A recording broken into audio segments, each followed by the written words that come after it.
also those online with us, Wendy Philander, all the other members. Just give us another 2-3 minutes. We're waiting for the CEO of SASSA to arrive. He's apparently in the building, but a little bit lost. I ask your indulgence, please. I'm not going to ask that we introduce ourselves right now. We wait for the gentleman, and then we can do that at once. Thank you. Thank you, Chair.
Good morning once again, members.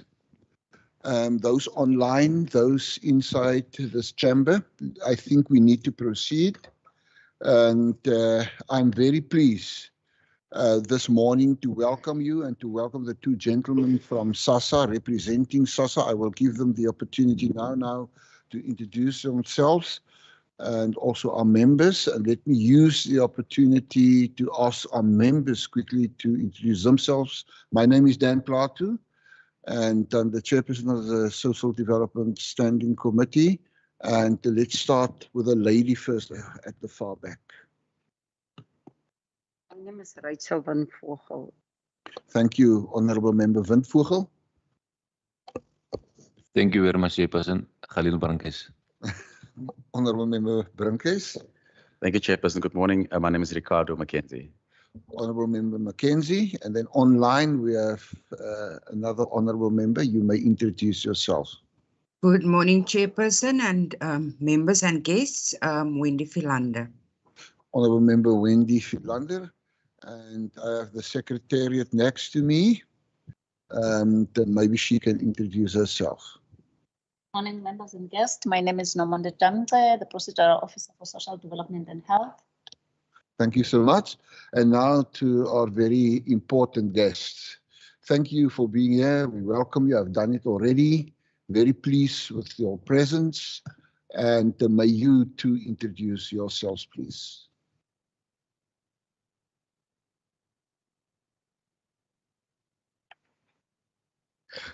Good morning, Chairperson, Honorable Chairperson and members. My name is Sibusiso Nhlangoti. I'm the General Manager of SASSA, responsible for core business, grant administration, and the province. Thank you so much.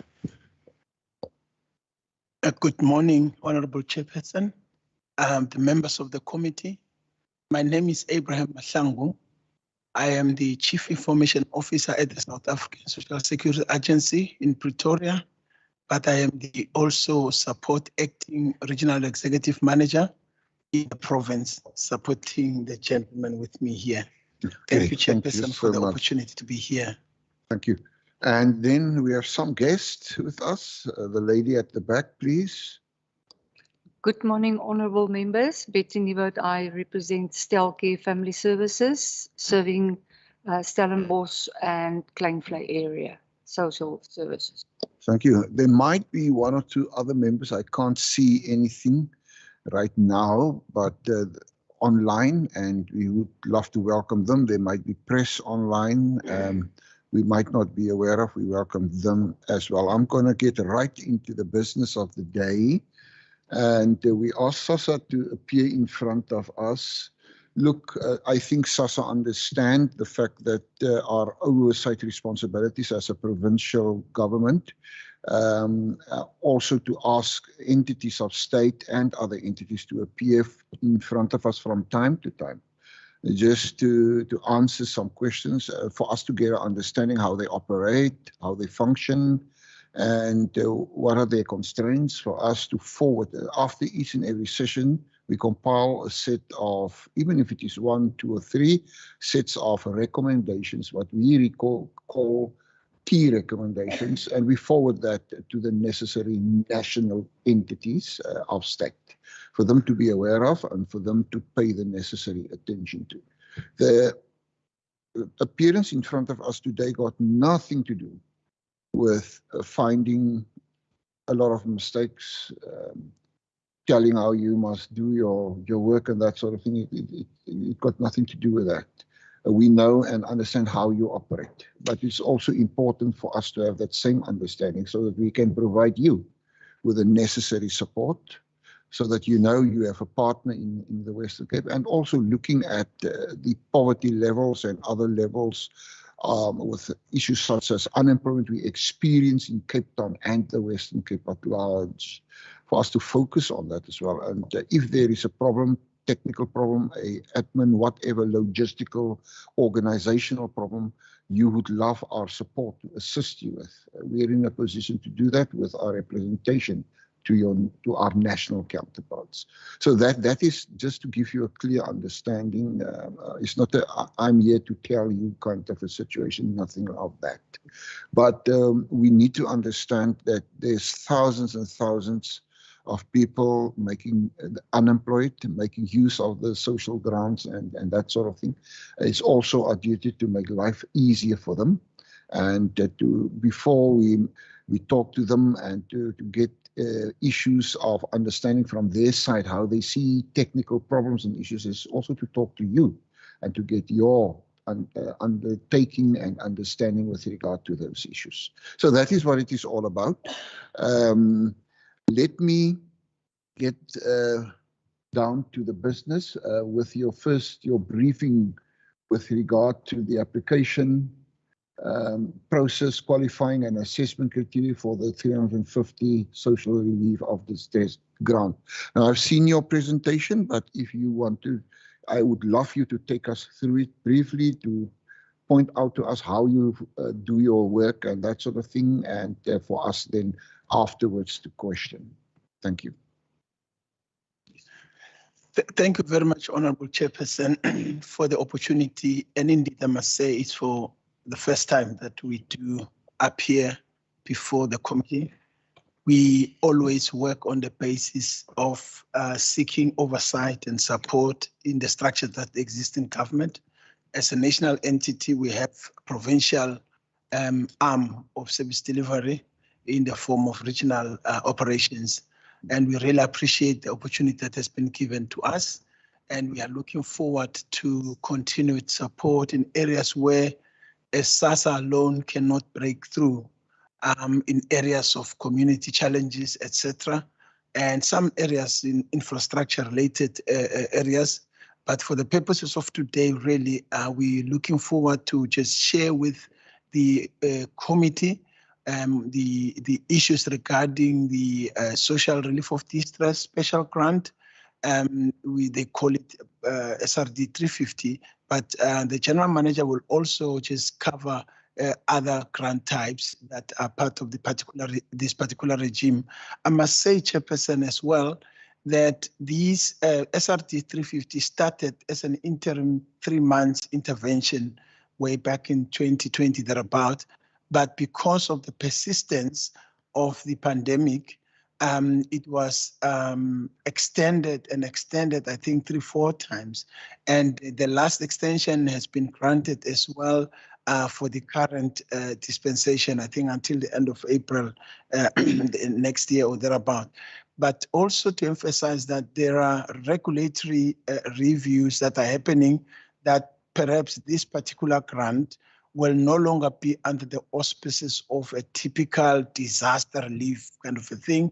It may well be that it will be a continuing government relief measure, even after the the relaxation of the disaster, as it were, by government. So, but we're working on the basis that where we can, as SASSA, as an extended arm of social services delivery of government, we will continue to the mandate that is given to us.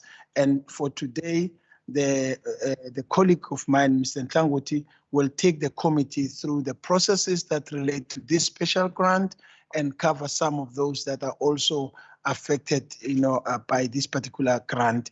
And then at the end, he will just wrap up as well with how we go about, technically applying, etc. And then we will hand over back to you. Through you, Chairperson, if allowed, I'll ask Mr. Ntlangoti to take us through the slide deck that has been circulated. Mr. Ntlangoti. Thank you. You may sit, sir. Okay. Thank you very much, Chairperson and honorable members. I don't want to repeat what the regional executive manager said, but I think it is important, Chairperson, that I also echo the sentiment that we always appreciate the invitation when we're invited, because an oversight keeps us on toes. We know whether we are on track or we're not on track. Without oversight, we won't know. So we don't see this invitation negative. We actually look forward every time we are requested to present before the committee.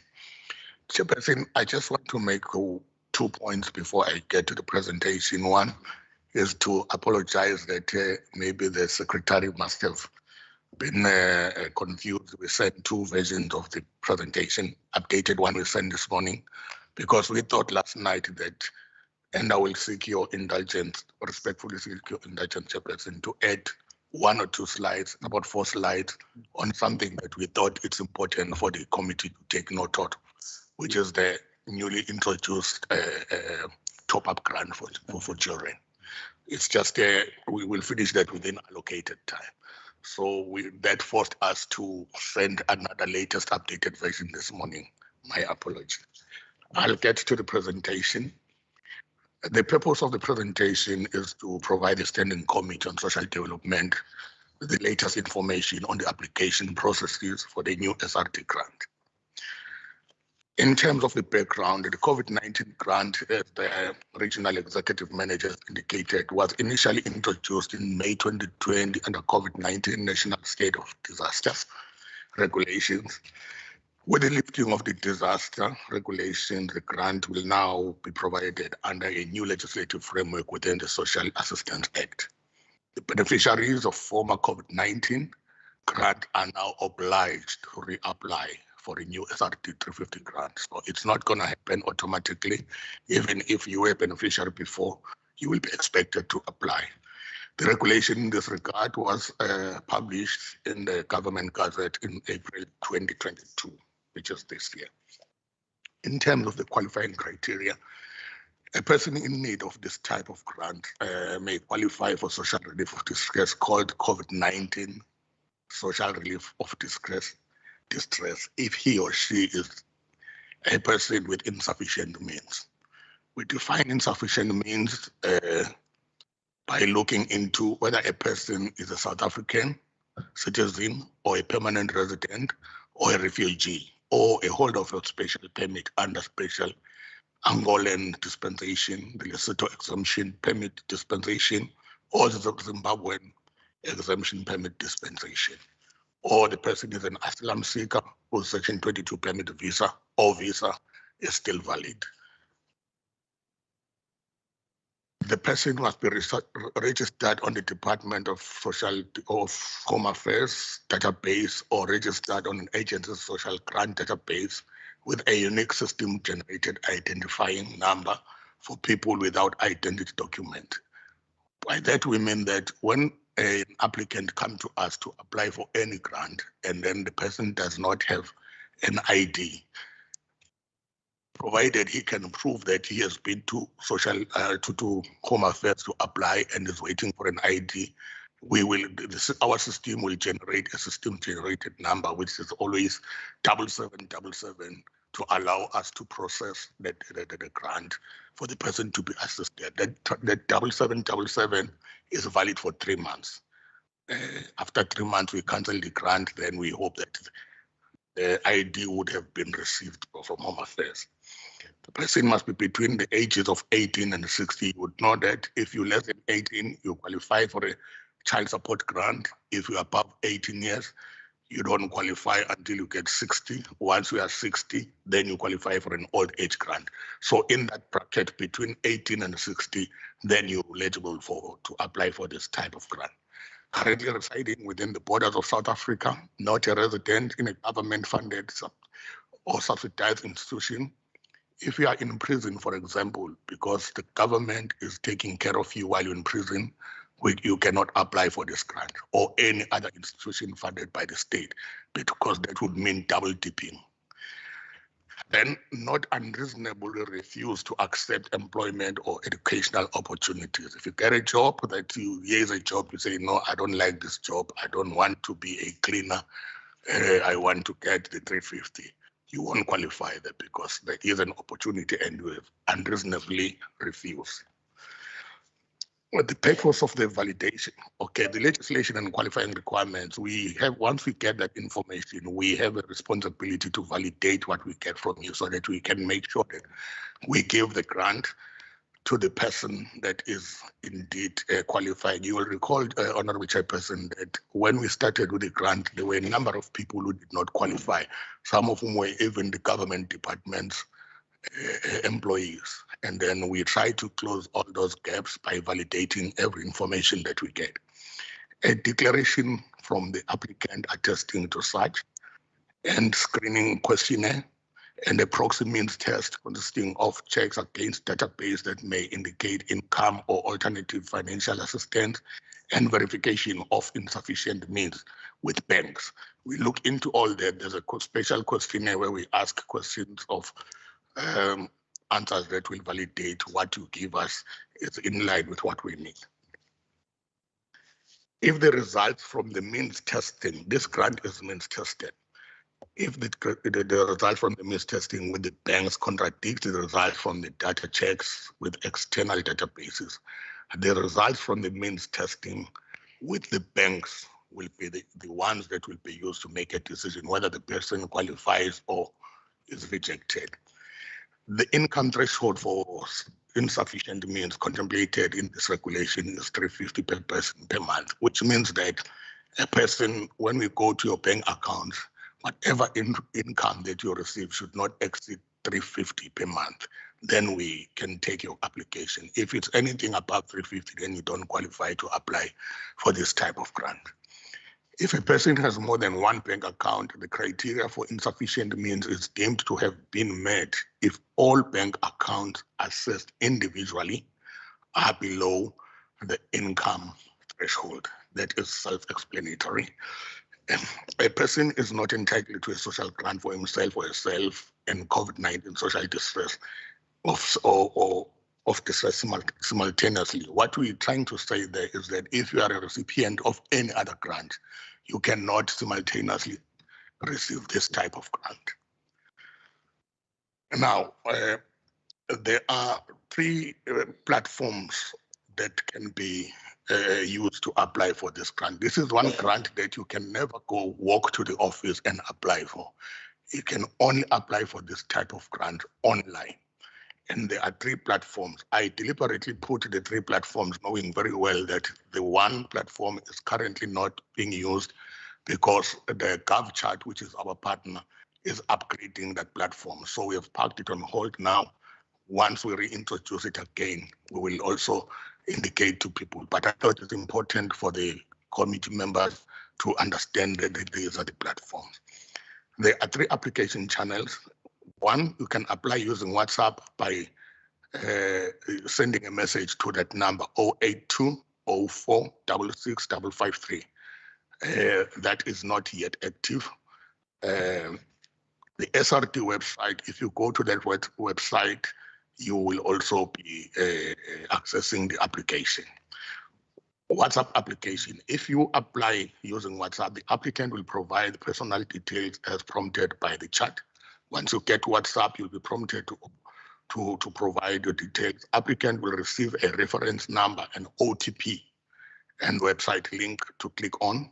Once the application or the applicant click on the link, insert the OTP number and click verify.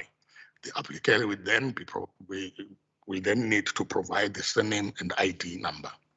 The applicant will then be required to confirm the details as provided on the chart and agree to the terms and conditions. If you apply via website, once the applicant is on SRT website, as it is put there on brackets, the following must be done. The applicant capture his or her ID number and mobile number and send. A 6-digit OTP number will be sent to the applicant, which needs to be captured to continue. The applicant must then capture the required information, respond to all questions, and agree to the terms and conditions. Then the last one is the application via chat box. It's the one that I said it is no longer applicable for now because it is being upgraded. I will not waste time for now and go through it because it's not working at the moment. As long as you know that there is a platform, when it's working, we will gladly, again, if we are requested, we'll come in and explain how it works. The further step for applicant, the applicant will be required to provide one, the personal details, ID, surname, address, gender, etc. choose a payment option, existing client, confirm details, and agree to the terms and conditions. Remember, there were those clients who were already in receipt of this grant. Their details, as some of the details are still there, they will just be required to confirm the details. Those that are using cash send, they will have an option to add their bank account details. If now they have a bank account, they didn't have it before, they were using cash send, there will be an option to add those bank details. The new clients with bank accounts will be required to submit their bank details or choose the cash send. If I may just pause a little bit there. Most of the complaints that we used to get is that people go to the platform and then they come and say the platform rejects them, the channel rejects them. What we have found out is that when they get to a point where they are prompted to answer a question whether we have a bank account or not, some people are scared to say yes, and they just skip that because they think that the bank account will make them not to qualify. Once you skip any step, the system rejects you. If it says you must agree on terms and conditions, the person must agree on that so that it can continue to the next step, It is important that applicant provides SASSA with a mobile number where SASSA will be able to reach the applicant with an SMS regarding the outcome of the application. The application process, SASSA verification and validation. As I indicated earlier on, Honorable Chairperson and honorable members, that we need to validate every information that we have so that we know that we pay the right grant to the right person and we don't pay people who are not qualifying. ID number, name and surname, as well as life status of the applicant will be verified with Home Affairs. That's the beginning, that's step number one. ID number of applicant will be matched against approved databases such as UIF, SARS, NSFAS, Government Employee Pension Fund, Persol Correctional Services. There are students, for example, who are in receipt of NSFAS, and those are already benefiting from the government. So the 350 will be interpreted as a double dipping. So we try to make sure that we validate against all those. We have an interface system with all those databases so that we can see that this person is not receiving UIF, so he qualifies for this, or she qualifies for it. Application will be assessed according to the responses to the application questions as submitted by applicant. That is responses to the income and employment questions. We take information as it is, as how the applicant responded, and then we assess the information, the application based on what the application tells us, and we validate that information. Application will be validated with banks for 350 income, threshold for insufficient means testing. We want to make sure that that person does really qualify to be regarded as a person with insufficient means by testing against the bank account details. The fraud risk scoring is done with fraud prevention partners. The application is then approved or declined with the reasons. We will specify the reason why your application was not approved if it is not approved. The general remarks that we want also to bring to the attention of the House is that the application status can be viewed on 3 channels. As a website, you can go and view what is the status of your application on WhatsApp using that number, and the toll-free call on 0800 601011. That is the toll-free SASSA number for all the inquiries. A client can lodge an appeal with the Independent Appeals Tribunal within 90 days if the application is declined. That independent tribunal is with social development. It's an independent from us. It's not handled by us. An appeal must be raised for every month that an applicant is declined and the client wants to appeal. Appeals can be lodged on the website of social development. What we mean there is that if an applicant applies this month and is declined, and then he feels that he wants to lodge an appeal, he must lodge, or she must lodge an appeal now, And if he is declined again next month, he mustn't say that I've lodged an appeal last month. He must continue lodging an appeal every month. The applicant is declined. That is the way of dealing with the appeal. During March 2022, the last month of COVID-19 SRD grant, there were about 1.2 million recipients in the Western Cape province of this type of grant. This represented 8% of the recipient in the country. All the recipients have to reapply for the new SRD. We said that at the beginning. The application only commenced for this one now that we're talking about, only commenced on the 23rd of April. And as we speak, just under 10 million people have already applied for this grant. That should tell you the problem that we are facing in South Africa if you take into account the population of South Africa, and 10 million already are applying for this type of grant. It's a serious problem that as government departments, we need to be aware of. SASSA received more applications in the first week of this grant than in the first week of reapplication in August 2001. So there was too much hype when this round was introduced, to the point that we received more applications in the first week, more than we saw before. So in terms of the SRD grant, the presentation and we will gladly, Chairperson, as SASSA, come wherever we are invited by any stakeholder, any constituency, to come and give what we call beneficiary information session about this, so that people can understand exactly how this works. Because what is important for us is for people to apply and go through. If they are rejected, they must know why. We don't want them to apply and they are unable to proceed because they are failed by the system. As requested, I want to deal with just 4 slides in terms of the new grant that has been introduced, so that we can take questions all in all. The child support top-up grant. This is actually not a new grant, because it is a top-up on the existing grant of the child support. In 2011, if I may take the committee a little bit down memory lane, the North Gauteng High Court required the Minister of Social Development to design and implement a comprehensive legal solution to the crisis in the foster care system. At the time, the foster care system was servicing about 500,000 children, 550,000 children, the majority who were orphans living with relatives. In 2015, the Cabinet approved the proposal by the Department of Social Development to implement the CSG top-up grant. The aim is to increase the CSG amount. CSG is child support grant for the orphans in the care of relatives and the orphans in child-headed households, in order to provide a legislative framework for the CSG top-up.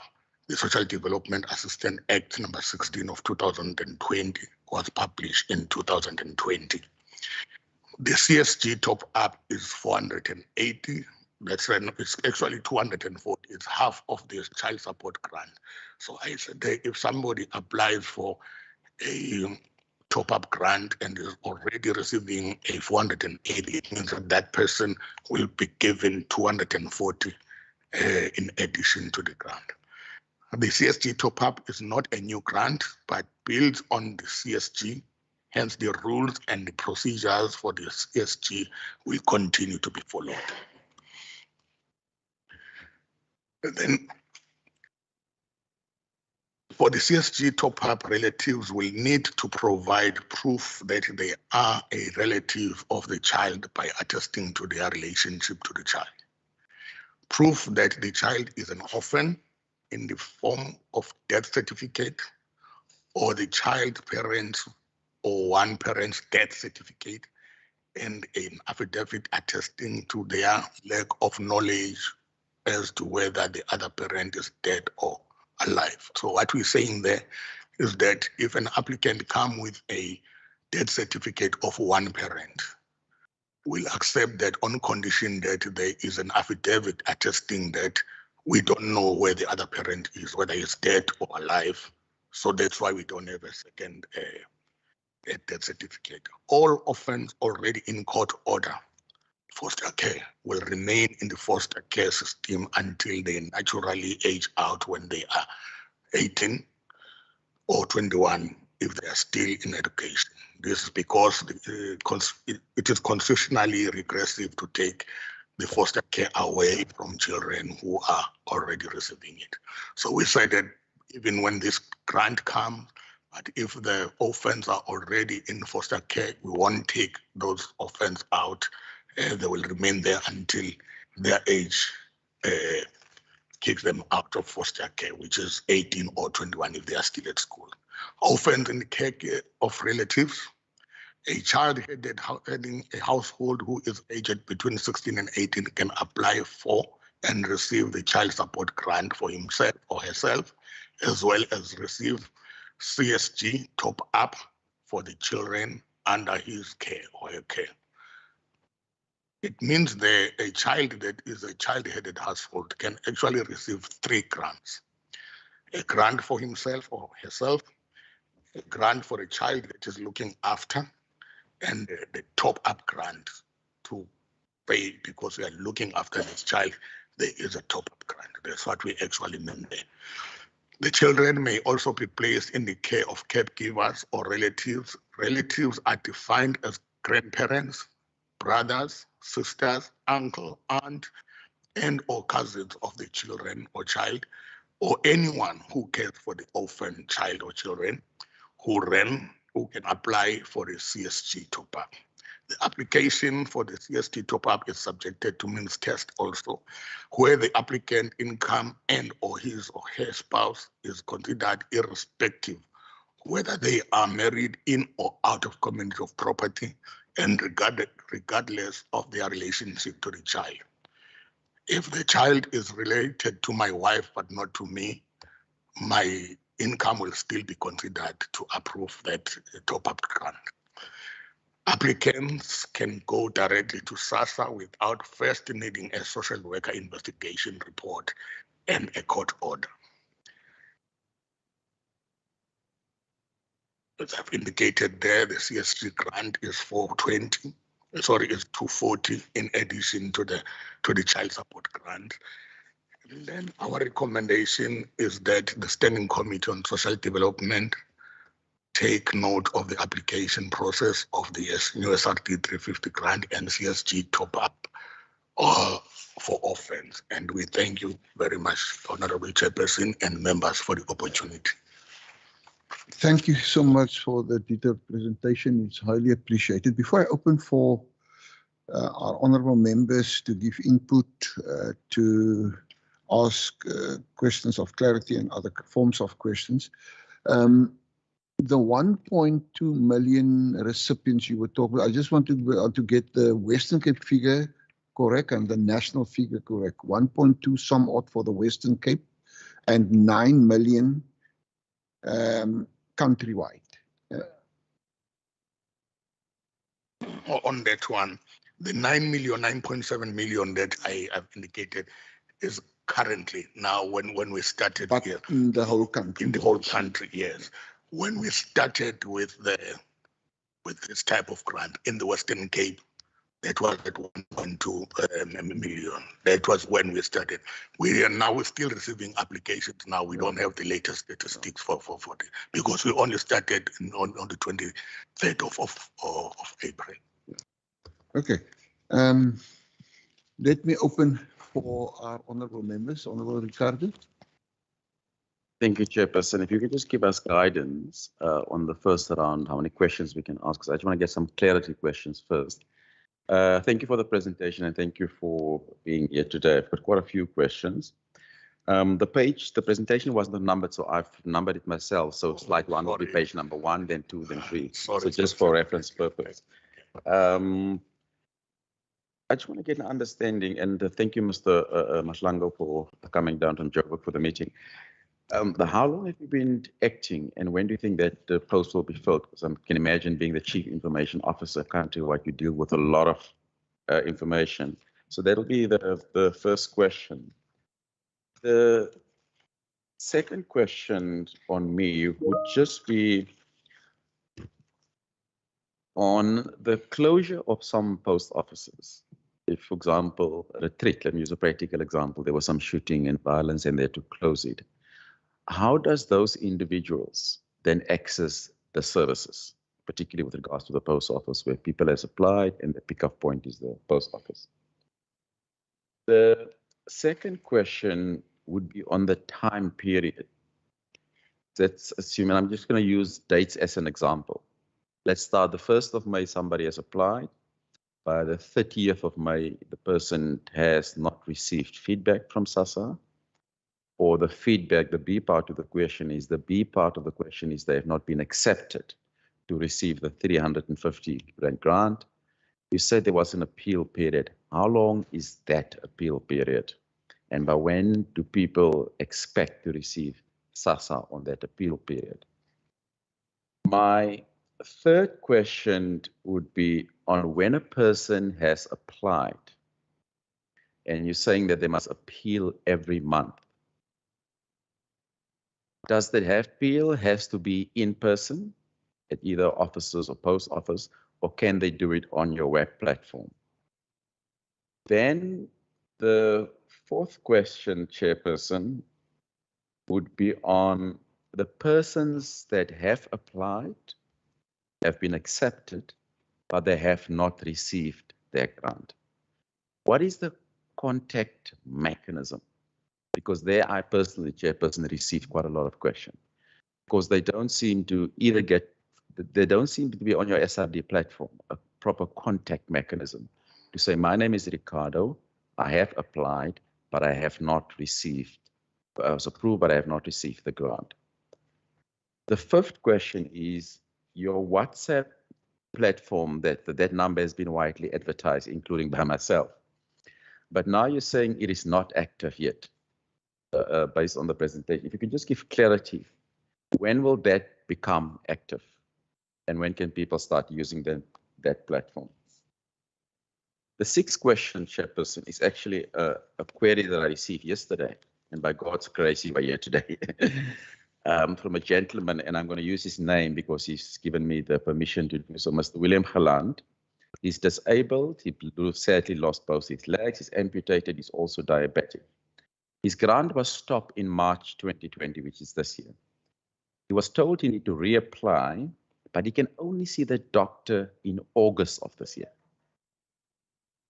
which is, you can imagine, it's a 6-7 month period. What should he do to get his grant? He's disabled. Both his legs are amputated. He's sadly also diabetic. His grant was stopped in March of this year, but he can only see the doctor in August of this year. How can Mr. William Galand be assisted by SASSA? And I'm sure there are many more Mr. Galands out there who need assistance and guidance, etc. My next question, I think that's number 7, Chairperson.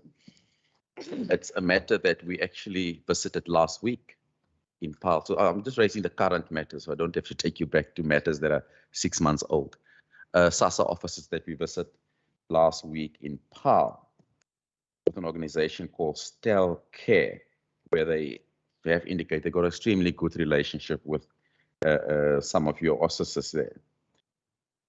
What I think they indicated there used to be one of the issues was around transport, and this is we can add that the rural areas of the Western Cape. If you can add to that question, the rural, again, some of these questions are not only applicable in Cape Town, but you can apply to the Eastern Cape, to KwaZulu-Natal, where individuals have to travel from Clutersville or Idas Valley to PAL, main PAL Center. Some of them have to take 2 or 3 taxis to get to PAL. Now, for those who enjoy a cappuccino a day, 20, 30 Rand is not a lot of money. But for the people that applies for 350 Rand, it's an extremely huge amount of money. How can SASSA locate their offices to make it easier for people, this particular example from Clutersville Valley or Idas Valley, to not have to take 3 or 4 taxis to get to SASSA? Similarly, your offices in Mitchell's Plain, which is my constituency, I have to declare that, Chairperson. How do you mobilize, get your service more mobilized? Which bring me to the B part of that question. For people who don't have data, for people who cannot access your WhatsApp system, for people who cannot go online, if you travel from Tafelsig to town center or from a Monwabisi Park to town center, how do they act? When are you going to mobilize, like Home Affairs got a mobile van, so that you can go out to those communities to service? And the C part to that question is your offices in Mitchell's Plain, winter is coming. It's not conducive for rain, and that your partner on the other side, Home Affairs, is a similar issue. When it rains, and I appreciate that you guys have now made chairs available, thank you for that. When it rains and it's cold in the morning, they have to get there from 3, 4 o'clock in the morning to ensure that they are assisted earlier. When is SASSA in the Western Cape going to make that office, which is similar to some of your rural offices, more client-friendly? And that brings me to the E part of it, of that particular question, the queue management. When will SASSA automate their queues? Because there are queue marshals, and there are individuals who's now perfected the art of monetizing the queues. And it's not unique to SASSA. Home Affairs around the corner has the same issue. They stand in a queue, they charge from early in the morning, and then later on, they what I call sell their numbers. So when is SASSA going to deal with the queue management of that service? Chairperson, that is my first round of questions. Thank you. Thank you. May I ask the gentleman only to focus on, it's quite a couple of issues. Focus on those issues first, and then we can get to some other. Thank you. Thank you, Chairperson, and thank you to the honorable member who has asked the questions. You have indicated maybe interest in wanting to know how long will my acting last. Chairperson, we first of all, we have a capable and very stable senior management in the province for business continuity. There's no lack of business continuity in the province. However, we had hoped that by the end of June, the filling of positions would have been stabilized. But then we are also in the process of looking at the through a program called Business Process Reengineering, which takes into account business model review nationally, provincially, district, and local office. And that particular project is still got its first phase, which was to assess the SEs. So we will probably not be able to fill it by the end of June, because the outcome of that, in the past, they used to call it work study. It is actually just business model review, as it were. So we're looking at that. But what I can confirm to the committee is that business continuity is a priority to us. That is why we are here. But the province is pretty well established in terms of leadership and operations management. But we are definitely trying to prioritize the permanent filling of that particular post while we are doing the other scientific measures to make sure that we optimize the filling of the positions with the right people for the right structure and the right demand in the province. And I'm only singling out this, but there's 3 other provinces that we are following the same modus operandi. I will take some of the questions and then leave some to Mr. Nhlangoti. Let me just comment on the issue of the closure of South African post office branches. Chairperson, I must say that has been a very much of a pain, on our flesh, in terms of the inability of the South African Post Office to continue with certain branches to get them operational. But what we are trying to do the best we can is to try and make sure that we divert our customers through communication to the nearest available points. What the challenge is, and here, Chairperson, it is the very reason why we appreciate this oversight, is that SASSA in the province and elsewhere is willing to take services to the people. We have been plagued by social ills that SASSA cannot deal with them alone. I'll give an example. There is a catchment area where we used to service it with mobile facilities. Now, when we send our people in communities, we only arm them with a cell phone, a laptop, and a branded car. A very easy target to criminals. We have had very sad stories, and our law enforcement agencies who we are partnering with as we speak to try and assist have come in certain areas to try and assist us. It has been very difficult, Chairperson, because our people have been mugged, our people have physically been harmed, and in certain instances, terribly so. And we provide the necessary social assistance and counseling and so on. But how far can we actually go? So the issue of expanding mobile services to communities is hindered by the inability of SASSA to protect and secure its crew once it is out there. For example, in one other areas like areas of Kuletu and Nyanga, it has been very difficult. We had to close those catchment areas, and all of them, all of a sudden, have to be repurposed to one single office. We are busy trying to do phase 1 and phase 2 in Khayelitsha and Gugulethu to try and get additional points, not mobile anymore, but around, because the informal settlements have grown up since the initial establishment. So we have made an appeal through the provincial government at the time, even when I wrote one report after one of our offices was forced to close because people influxed there and they couldn't be helped even by way of being given appointments.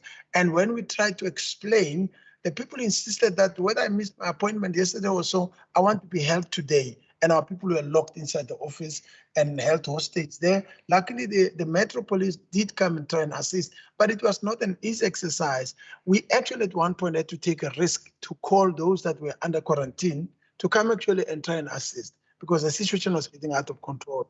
But we're pleased to say that this oversight initiative is going to assist us. I'm laying bare the challenges we have in expanding and taking services to the people. Lastly, the attempts on using technology, including queue management. We have developed a system nationally to roll it out to automate queue management. We have piloted it in Gauteng. Our target is to go to provinces, 2 per province in this financial year to roll out the pilot. How it should work, it should be able to screen and direct. In other words, it will be able to say, this one is looking for assistance in just issue of verification that you are a recipient of grant, etc., etc. So you will get codes for different lines of service.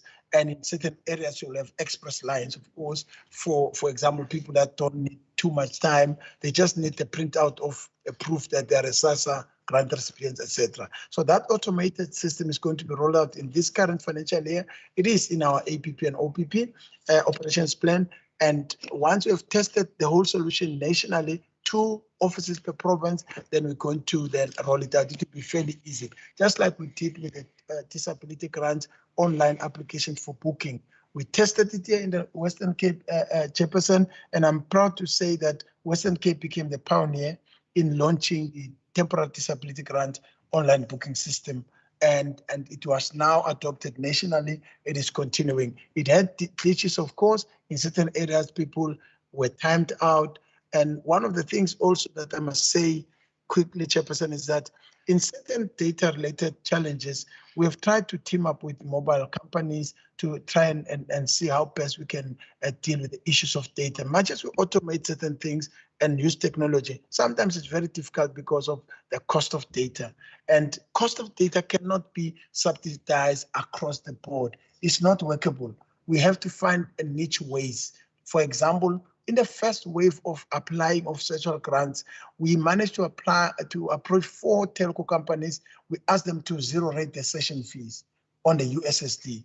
And they came to the party, and our people were able to, even using the analog phone, and they use the USSD and non-WhatsApp smartphone, etc. So, Chairperson, those are the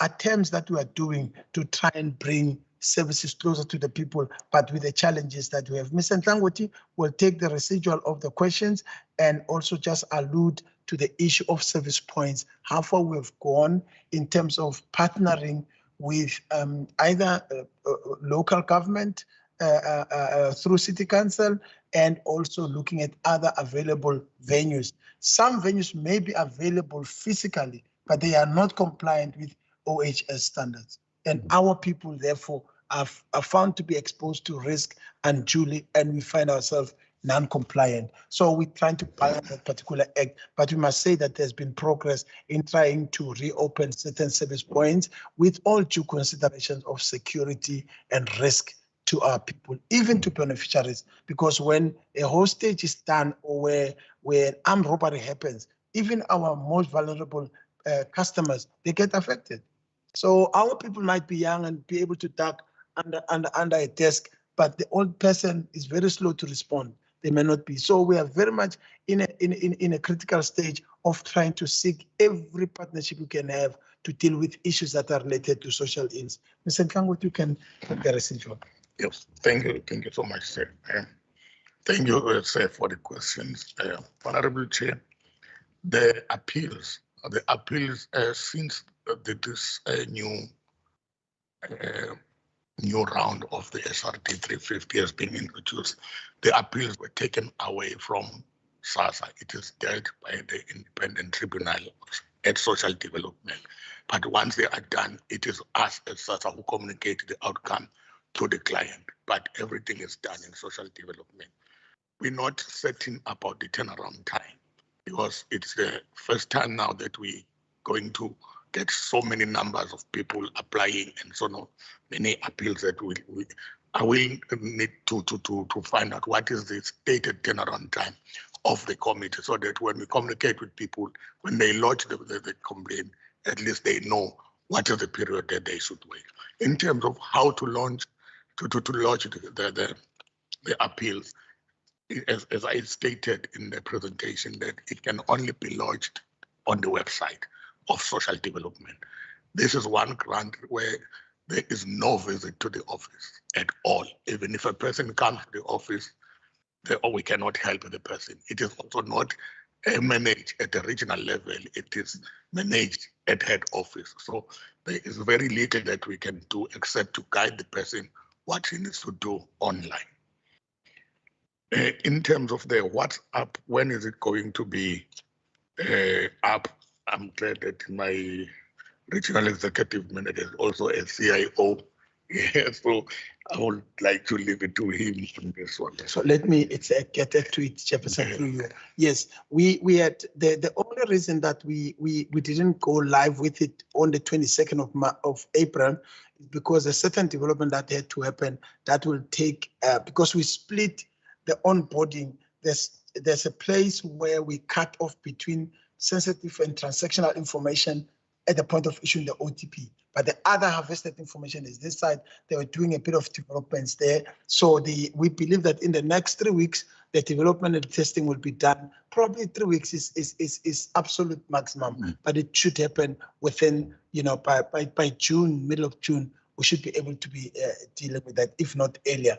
But we are definitely constantly in touch with them. In fact, I have a meeting with them on Wednesday just to do a testing and checking. It could be that we will be able to then to go live. And the people, the beauty of it is that our client base optimally use this particular platform. In the previous dispensation, there was a time that, for example, we relieved the pressure on the call center by allowing frequently asked questions on a chat board, whereby at any given time, more than 700,000 messaging were responded through FAQ on the platform. Can you imagine? There's not many call centers in this country that can handle 700,000 messaging. At one point, we were dealing about 4 million applications and interactions through the chatbot messaging. Not many infrastructure-based services can meet that turnaround time. We had to do what we call cloud computing innovation. That's why we're able to, on a scale, on demand, able to respond to such a number of calls. So that was on the issue of going live with the reactivating the number of the GovChat platform. Thank you, Reverend. There was also a question from the honorable member on if the grant is not approved, what is the number that you can make an inquiry from? During presentation, I think I covered that the application status can only be viewed in 3 channels. On the SRT website, you can go there and check where is your application. You can call the WhatsApp, or you can send a message on WhatsApp 0820468553, or you can call the SASSA toll-free number, which is 0800 60 1011. Then there was also an issue about the person who applied in March and then it's not been. I think I will need to just give a little bit of a story around that. The Western Cape, in all 9 provinces, is the only region where we are using a hybrid model of doctors. But let me first start with the process of applying for a disability grant. The disability grant is divided into 2. There is a permanent disability grant and a temporary disability grant. The permanent disability grant can be reviewed after 5 years or what. And the temporary disability grant, after 6 months, it lapses and the client must go back to the doctor. So we have an OMU with the Department of Health. We're using the Department of Health doctors. And then we also appoint SASSA contracted doctors. That's why I say it's a hybrid model. But the problem is when we appoint the SASSA contracted doctors, most of them cannot go to the rural areas. They don't want to go to the rural areas. And you are quite right, sir. It's a challenge when it comes to rural areas. The Department of Health, after COVID came, the Department of Health started to use their doctors to deal with COVID-related issues, which was understandable. That also cut the numbers of the doctors that are helping SASSA. So in that way, we are really faced with a problem where people are booked up to, like you have said, and that is beyond our scope, but we are trying our level best to make sure, because the policy says when a person is booked by the doctor, the assessment should be done within 30 days. And if that is not happening already, you must go again and do another assessment. So even if the people who have been assessed, they find it difficult sometimes to get to the office, but we are working on that one. We have now that the National Treasury has issued an instruction that we must hold on any procurement. Now we were in the process of appointing new doctors, but because of the instruction from the National Treasury, we must hold on. All government departments must hold on any procurement. So that is what is holding us back now. Once we get the go-ahead from the National Treasury, we'll go out full on tender to get more contracted doctors, because we know now that the Department of Health cannot meet us as they used to do because of the COVID-related issues. Then in terms of the travel to service points, I will cover that one in one, because we, in the Western Cape, the whole of Western Cape, we had about 140 service points. And again, service points in the Western Cape is very much unique, because if you go to other regions, they've got fixed offices in all the areas. And here we are dependent on service points. Service points, by the mercy of the city of Cape Town, they give us their halls and everything. But during COVID, we had to close all our service points. First of all, for many COVID-related reasons, but also the city of Cape Town was using the halls for quarantine and for all that and that and that. So all our service, it means that amongst all the regions existing in the country, all 9 regions, Western Cape was the one that was hit in terms of servicing SASSA people, because we have only 16 fixed offices. So we had to serve our 1.5 million beneficiaries in only 16 local offices. When other regions have got the fixed local offices, they did not close them. So that has really put us on the back foot. And when we reopened, when COVID was over and then we reopened, we found that, as the regional executive manager was saying, some of these service points are no longer available.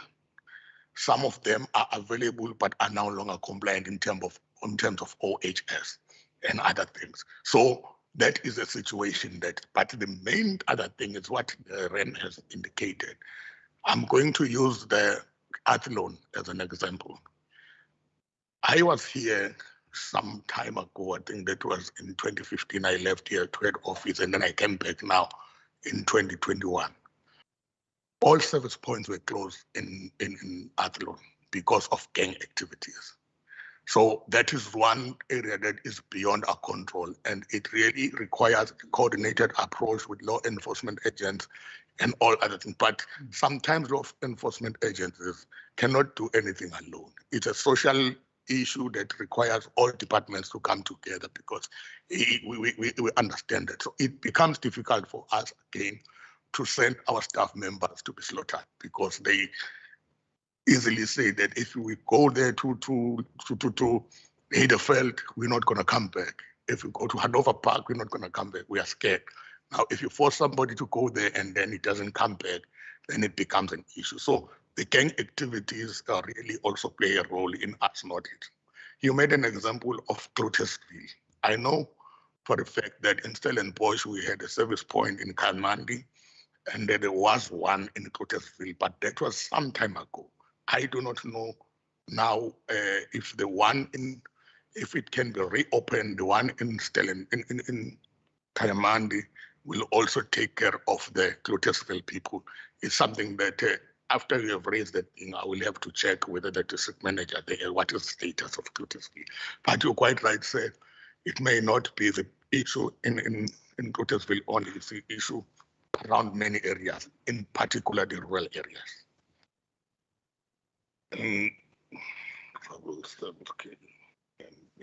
Mitchell's Plain Rain. When Mr. Masango came here, it is the first.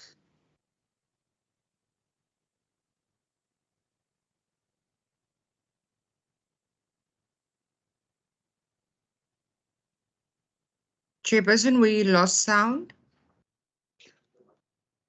Apologies. Thank you, Honourable Member. Oh, sorry, That's it. my back. my apologies. Yeah. So I'm saying that it is something that is currently being held by the facilities, because we know very well, I've been there many times during rain. It's just an open area. They can't go even under the parking.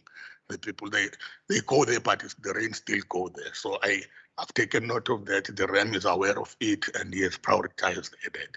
So I'm sure by the time the rain starts, there will be some progress there.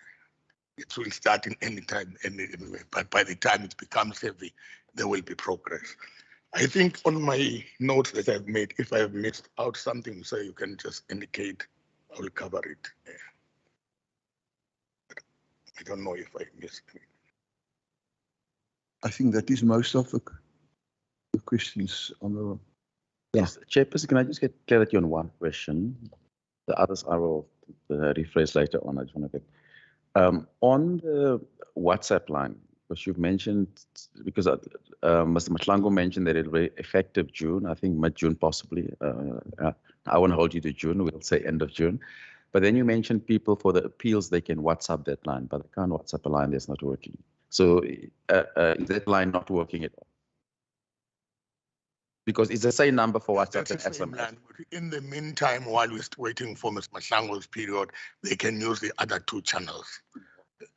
Internet and then the call-free number. The toll-free number. Yeah. And just for the avoidance of doubt, my other last backup question, follow up on the first question. So there is no, you're saying that the appeals process, it's only online? Yes, yes. So how are we going to deal with people that don't have access to the internet? And you also said they can't even go to your offices for help. How are we going to deal with it? That's a serious matter. How are you going to deal with that? The whole process is online, starting from the application. So if the people are disadvantaged, they are disadvantaged from the application point. So it is something that also came like that. Maybe the decision makers can, but as officials, this is how it was introduced as a type of grant that is only done online. So every process, but my executive is here. Yeah, I think, Chairperson, there's in whatever means of service delivery, you will always have pros and cons. When you have a physical service delivery mechanism, you will always have slowness of people and so on. But then you use technology, then you've got barriers. For example, because this came under new dispensation where we asked the minister to relax the standing rules about applying for a grant, because this was a specific ring-fenced kind of dispensation. Because ordinarily, according to our rules, a person must physically appear before a SASSA official and do this and that. But because of the pandemic, I must say, Chairperson, through this technology intervention, during the lockdown level 5, we managed to interact with 15 million people. The first round, 15 million people, none of them came to a SASSA office. I can imagine if all of them had to come to a SASSA office, the queues would have been longer than 1994 voting period. But we dealt with 15 million people. None of them appeared before any SASSA official. What did we do to cover for the people maybe in rural areas? People were able to help each other to access the particular platform. That was the best way because it was lockdown level 5, mobility was totally restricted. And even under level 4, even under level 3. So we proceeded through that in the same sentiment. However, as we indicated, it is now being looked at to say, can we now institutionalize the dispensation no longer under special disaster, but as an ongoing process? We are going to have to review certain processes to make sure that now it becomes part and parcel of the standing way of applying for grant. But we were able to service very much more than 98% of the people that use this platform and were able to be captured and covered during the first round, extension 1, extension 2, extension 3. Even now under extension 4, like I said, from 23 April to today, probably less than a month, we have already registered about 9 million people nationally, and the number is growing.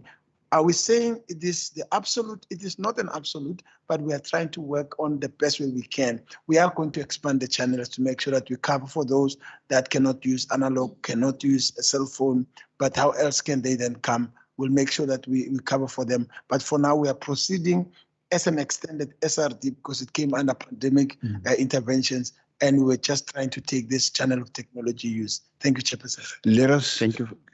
Honourable, I will come back to you. Yeah. Let me first It's go on the through some of doctors. the other members, please. Otherwise, they're going to wait far, far too long. Member Brinkhuis. Thank you very much, Chairperson. Good morning again to the department, and thank you for the presentation. My question is simply that in 2020, the COVID-19 grant, it was 350 Rand. 2 years after that, the new the stress relief grant is also 350 Rand. Over the last year or two, there was a lot of food price increases, fuel increases, taxi fees increases. Was that in any way considered with the stress relief grant of 350 Rand? Thank you very much. Thank you, Thank you. Honourable Brinkhuis. I think you captured that question, right? We've captured. Thank you, Chairperson. Thank you, Honourable Member. I think the economic condition of the country is very restrictive, not only the country, but the world over. This is not ideal, is the minimum the government is trying to reach out for social relief. Studies out there, you would have seen that probably they are putting the basic line at about 600 or 585, thereabout. as a bread, bread line kind of a thing. But unfortunately, the means that are available at the moment for the universe that is projected, we could not have gone upward. Is this the final amount that the government can afford to date? Yes. Is there any view to improve it? It is definitely in the hands of the National Treasury, but we do know that it can never be sufficient enough, but at least we are starting somewhere, we are proceeding, from where we left off last year, and we are in the hands of National Treasury, but for now we are mandated to keep it at 350. Okay, thank you. Honorable Baku-Vos. Chairperson, Yes. Chair, I believe that my hand has been up before Member Baku-Vos. We Thank you will, very much, Chairperson. you will get your chance, Honorable Wendy. Okay, there's look, I didn't look at the hand that is up and first. I do it party this, party that. Okay, but it's fine. Let's leave it at that. Honorable Wendy, let's go to Honorable Windvogel first. Thank you. Thank you, Chairperson. Chairperson, allow me first to welcome the presentation from the department. My concern is with the new process, especially the lowering of the income threshold, as we believe a lot of poor people will be left out. So this, for me, this grant should lay a solid foundation for the basic income grant. And therefore, the lowering of income threshold does not assist, and it's a cause for huge concern. That's my view, Chairperson. Then secondly, Chair, my question is on the insufficient means. I think Mr. Matlangu touched on the issue of the meaning, but I want to know the formula used to determine it, if you can explain to me that. Then the other point, Chairperson, is on the SARS. I'm not sure because it's not, as Member Mackenzie mentioned, but there's no numbers in the presentation in terms of pages. But there was something about the TERS, the SARS. In terms of communication to your clients, what are you, because what I observe of notice in my area is my office, there's an influx of people coming to my office.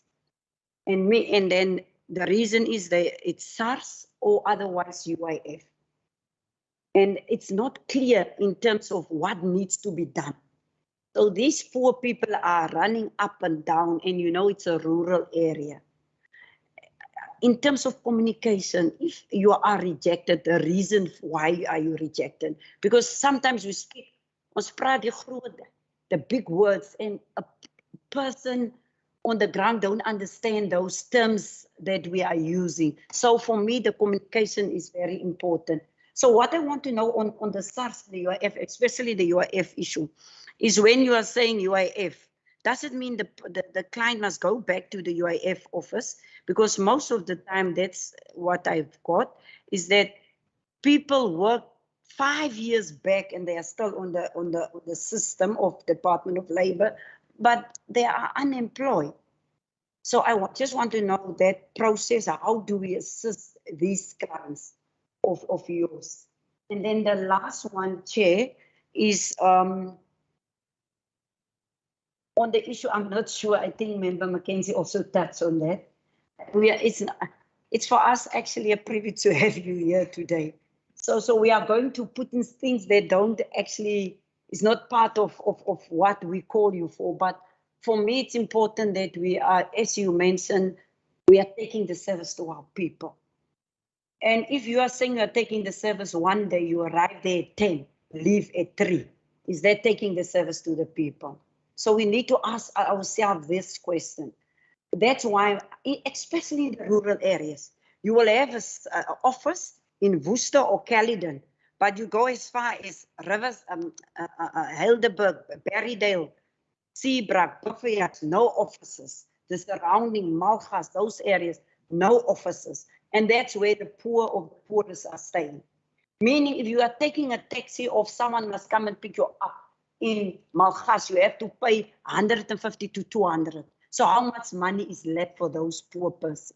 So I just want, as leadership of this institution, you need to look at that. Chair, I think I will park there. Yeah, thank you so much, Chairperson. Thank you. Honorable Sis. Let's start with that. Let me start with this. Thank you, honorable members. I think ours is not an easy work, and I don't want to answer questions on technical terms. I just to try and be as practical as possible, because I do acknowledge that the members live in the community. It's not a desktop issue. It is actually a practical day-to-day issue that you get challenged with.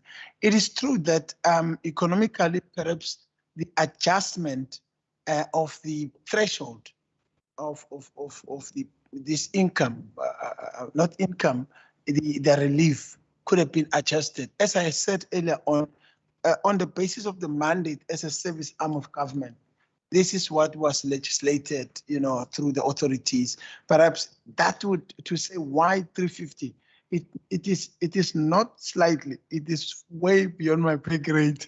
But I think this structure has got every avenue to pick up certain things that are legislated above our own capacity to can reason it out.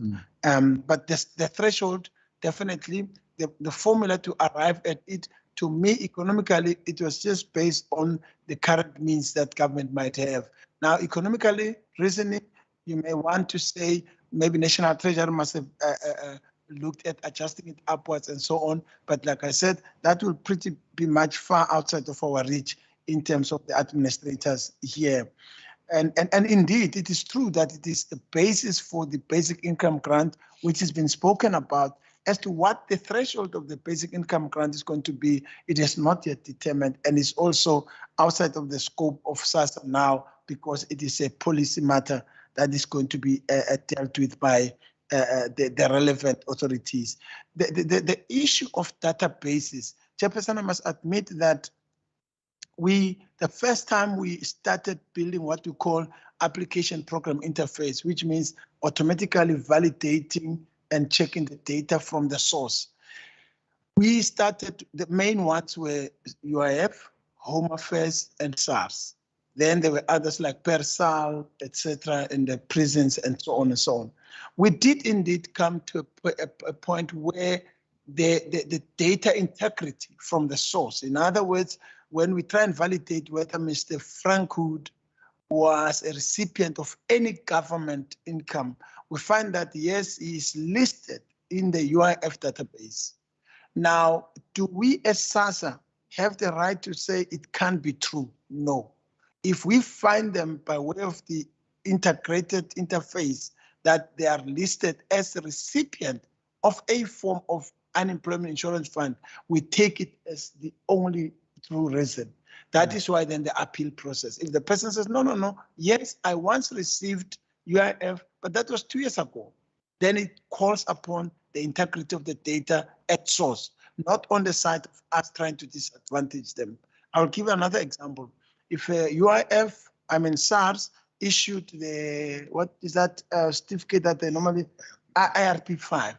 If we find that the person recently was actually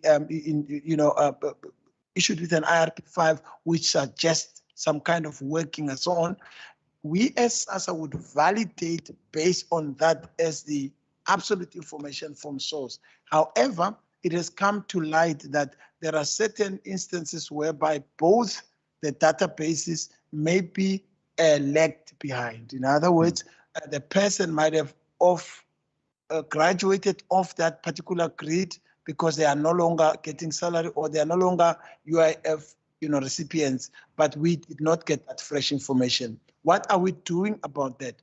We are now continuously looking at the almost real time trying to verify this thing online before we issue the file for actual payment. We do that on a monthly basis. And we will admit upfront that the issues of data integrity from time to time may just be a challenge because of the lack of the last time the person was active and the time that they became deactivated or they became, graduated of that particular means of income. I think I can leave the other one or two. Is there anyone I left out for you, Mr. Ntangoti? Yeah, the arrival of staff late and service points. Ma'am, I want to talk to that because it is something that also bothers us, but our hands are cut. You made an example of Southern Cape. I'm going to stick in Southern Cape, but move to Beaufort West side. We have an office in Beaufort West. There is no office in Ladysmith. So people on a daily basis, people must drive from Beaufort West to render service in Lanesburg and then go back to Beaufort West because they stay in Beaufort West. If you try to accommodate them in nearby hotels, it becomes expensive. The guest house is expensive. Now, when they come there, they are fatigued already. They don't give proper service because the moment they come, they must start to prepare going back.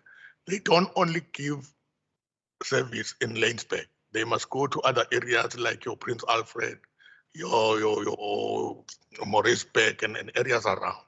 So if you as politicians, you'll know that there's something called the bifurcated state, a state where power was arranged according to classes and the resources follow that.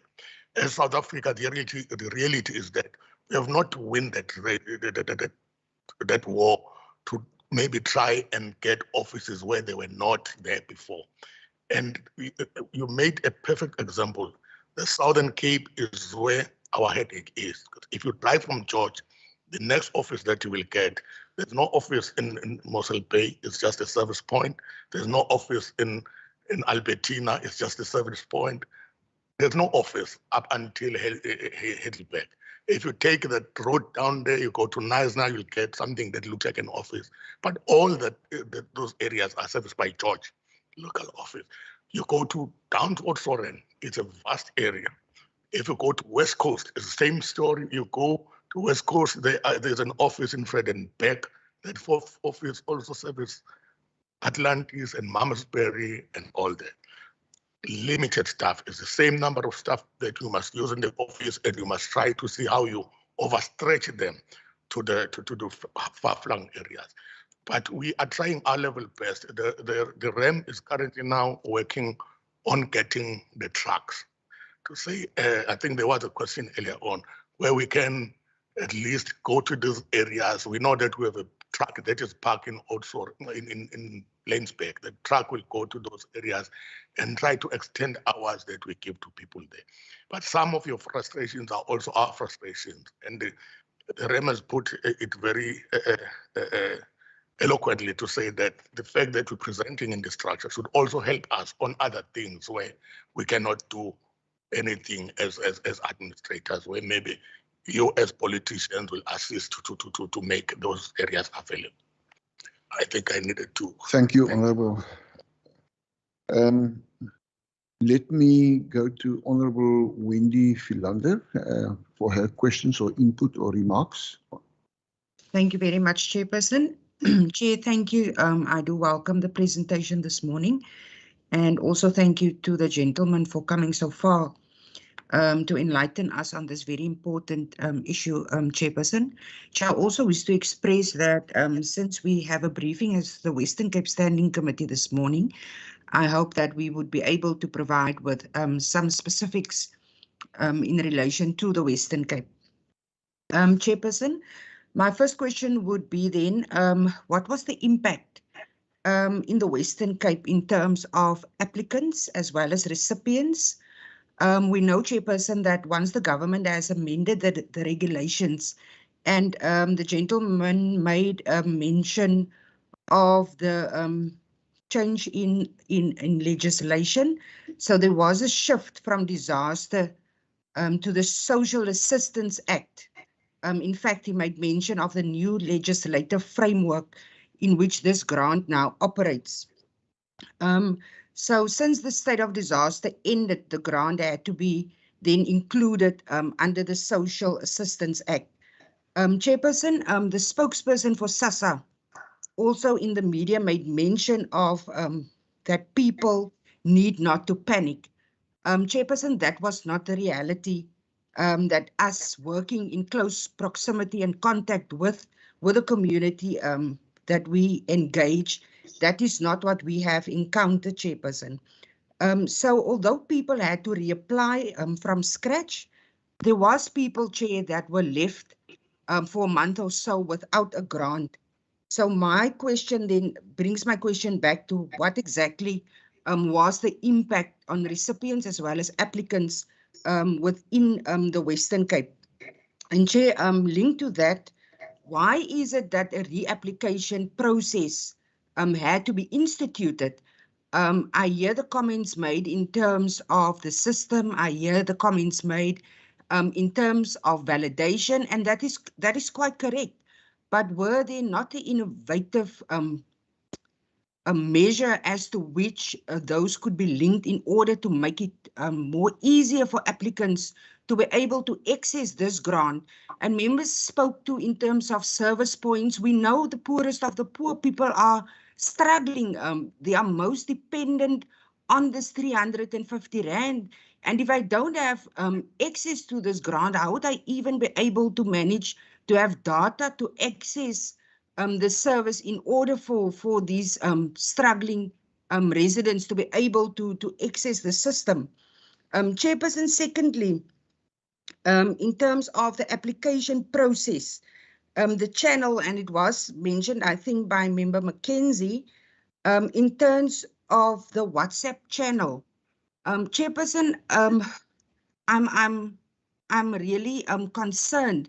How can we even hold forth such a channel or process mechanism if it is not in use, and especially if the appeals process is also reliant on such, which means it is non-existent, it is not something that can be used, and for many, Chairperson, that are not able to make use of the other two channels will not still be able to access this very crucial and critical grant. Chairperson, thirdly, yes, I did mention now the validation grant. I did make mention in terms of existing details that are on the system. So the linkages and the synchronization as to why is it not possible for SASSA to be able to make the process just a bit easier on the resident itself. Chairperson, we also saw that the total of recipients, as mentioned in the Western Cape, accounts to 8%, and that there's almost 10 million people that have already applied.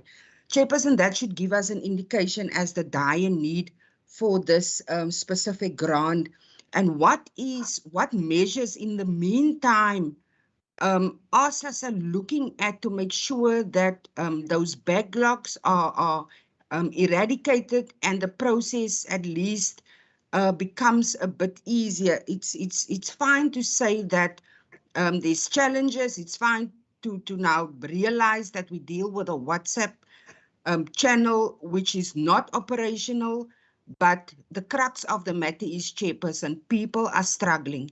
So what other innovative measures are SASSA looking at to make sure that people have access to the grant?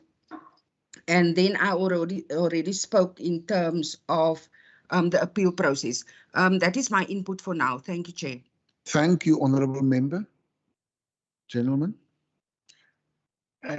Thank you, Chairperson. Let me attempt on the issue of the website. I must confirm, Chairperson, that our website is zero rated. So there is no data cost onto landing onto our website to do the particular automated process. And indeed, I mentioned earlier on, Chairperson, that because this is a first of its own kind, now we are trying to readjust it to place it into a day-to-day. We have learned a lot of lessons that we are trying to implement to improve how this grant can be accessed. Are we there yet? we are not there yet. Are we trying? Yes, we are trying all multiple channels that we can try. That's why we even went as far as saying our website must be zero rated so that the person doesn't have to use data to access our application for this particular grant. And indeed, Chairperson, the honourable member did indicate that, okay, what was the impact? The impact has been huge in terms of the uptake or the need for this particular grant. That is undisputed. In fact, the rate at which we were able to intervene as the South African government was actually unparalleled in terms of our response. Now, it may well be the case that we continue to improve the threshold, like I said earlier on, but also the other innovative means to make this grant easily accessible. And this is what I already confirmed, that we are working on it because we are now reinstitutionalizing it as part of the ongoing process for social assistance. As we indicated that the regulations are being amended. Mr. You wanted to talk about if there are any backlogs?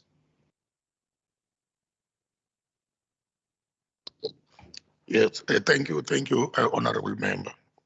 Maybe I must also start where Mr. Mahlangu has just indicated that, this grant came into effect for the first time when COVID came. And it was at the time when all of us as South Africans were caught by surprise. We didn't know what to do. So it is true that some of the things we learn as we go, Chairperson. Yes, when we implemented all these processes, some of them we didn't know whether they will work or not. And as we go, we improve them. But what I want to emphasize more than anything is that this grant automatically, by its nature, it targets young people because old people are already in receipt of old grant. So young people, the vast majority of young people are computer savvy. They know how to use these platforms. Yes, you may not get all of them, as the honourable members indicated, but the fact that already in a couple of days you have 10 million, just under 10 million people applying, it means that these platforms are accessible. Yes, there will be that number that will still need special attention. So I thought it's important that I just re-emphasize that the WhatsApp platform, as the RAM has indicated, it will come to. Yeah, but David. Continue, sir. Okay, it will be operational soon. What is important is that it is there. There is more than one channel to apply for this grant. So that is the Chairperson. That will be my response, and I think yes. Thank you. You want to add to that? Sorry to I don't know. Yeah. Yes. Yeah. Just to also add that, in fact, through the platforms that we have, we were able to profile the users. And indeed, it is true what Mr. Ntlangwit is saying, that this particular segment, it is not the aged, it is not the disabled, it's pretty very much mobile people through the statistics and the profiling that we have done. So that is why the uptake thereof and the use of the available platforms, particularly where they are zero rated, has shot up so much. We will want to confirm once again that we're expediting the reinstatement of the technical functioning of the WhatsApp line to continue. But the uptake thereof did not affect the people because they were definitely, in fact, in South Africa, in excess of 98% of people have got cell phones, and some of them have got even two, and most of them are actually smartphones. So we're trying the best we can while we institutionalize the normalization of the application process through other means. Thank you. Thank you so much. Honorable Force. Thank you, Chairperson, for giving me the opportunity. Chairperson, first I want to welcome the honest response from the SASSA. And I don't want to pass this one. I just want to tell you we do appreciate the work that you are doing We know it is difficult, but you are trying your best. Hence, as the members of Provincial Parliament, we do have some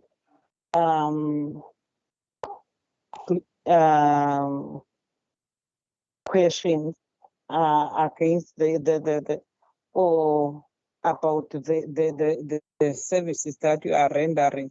As you already mentioned, you are trying your best, and we know it's difficult outside there, and there is a shortage of halls where you can render your services. And I understand even in Stellenbosch, you tried to meet even the councillors and the municipality itself.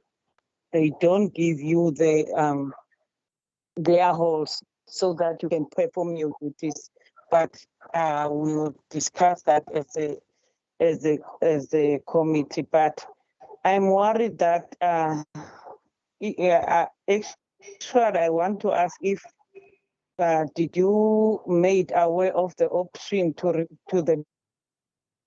are people made aware of the option to request consideration if their applications are unsuccessful and where they are advertised? I would like to know that, and I want to emphasize that even I know you are targeting young people, but not all of them are enjoying the opportunity to use what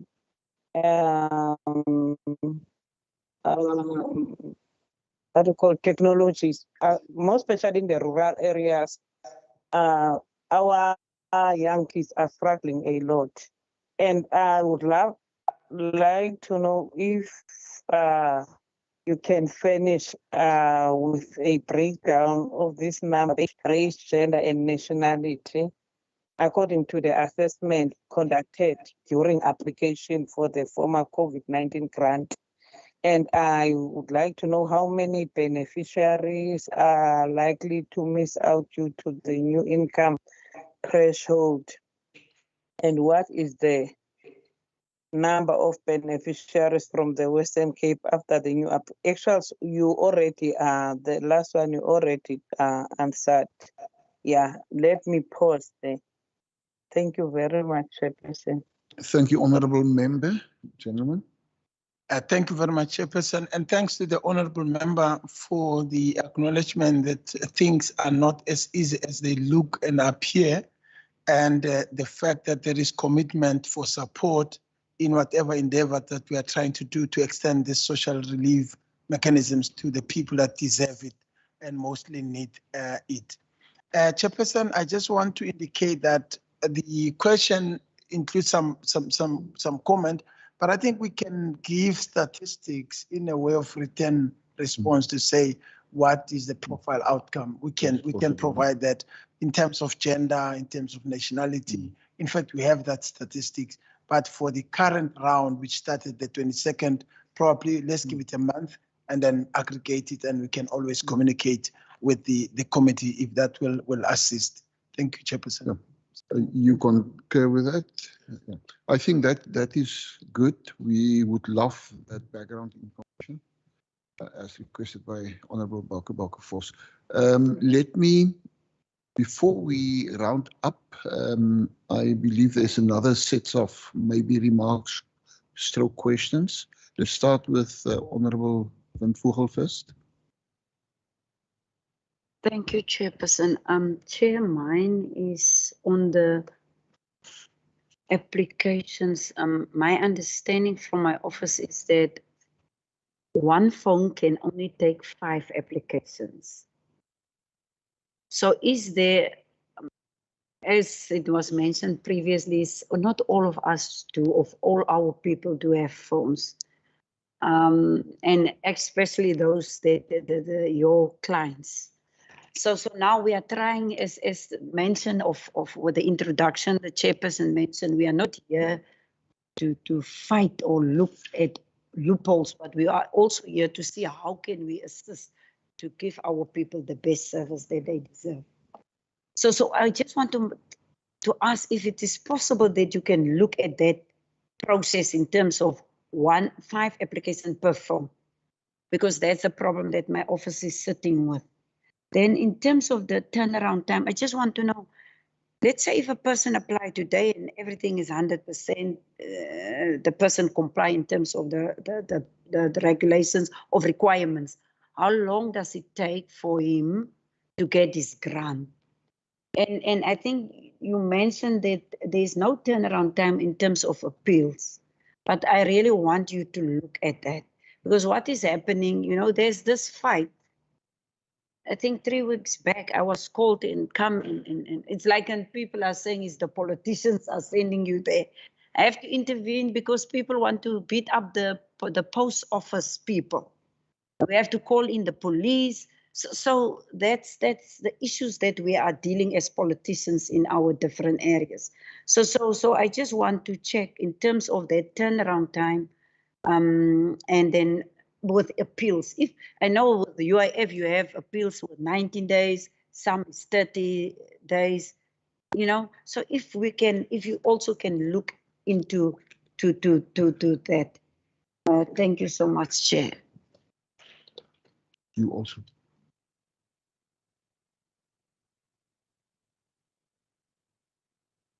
Thank you very much. I'm the acting chairperson while the chairperson is away, so I'm going to use my time. The first one, yeah. Okay, one question, if you can, yeah, quickly. Okay, fair enough, yeah.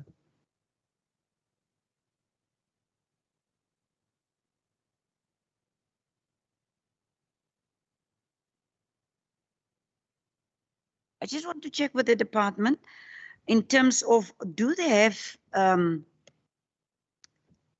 stats in terms of how many people will no longer benefit as a result of the new income threshold? Thanks, Chair. Thank you. I'm going to ask my questions, then I'm going to see there's no more hands. I just want to get clarity on the disability matter, because I want to make sure that I give Mr. Haland proper feedback, and there are many more like him as well. So you're saying that the disability grant was stopped. I understand that, for the 6 months temporary disability. And there is currently the waiting period, like he's not going, his appointment is in August. So for the next 6 months, he's not going to get any grant, and there's nothing you can do because Treasury put a hold on the appointment of doctors. So he's not getting anything from anyone. Is that my right understanding? Then the second one would be on the Mitchell's Plain offices, and I appreciate that's on top of your agenda, but can you just give me some timelines? I'm a project manager, so I like to work with dates. So you can give us the timelines. So when can we go back to the people of Mitchell's Plain to say that you're going to get an offices or an upgrade, or it's on the project plan, it's in the annual report, it's on an MTF. If I like working on dates. And then the third one, just on the SASSA offices in Paarl. Because we were there last week, so like I said, I'm only raising recent matters. You've used the previous service point, I think, for over almost 20 years, the one at Stelcare, if I'm right, and that serviced the whole of Stellenbosch, Kayamandi, Clutersville area. What was the reason why it stopped, and why can't it continue? Because I think some of even your doctors use that service point. If you can just provide us with clarity on that. Because I know that they have provided a great service. And then the communication mechanism on the ones that has been approved but not received their money. Because sometimes there's people saying, listen, we have been approved, but we have not received our money.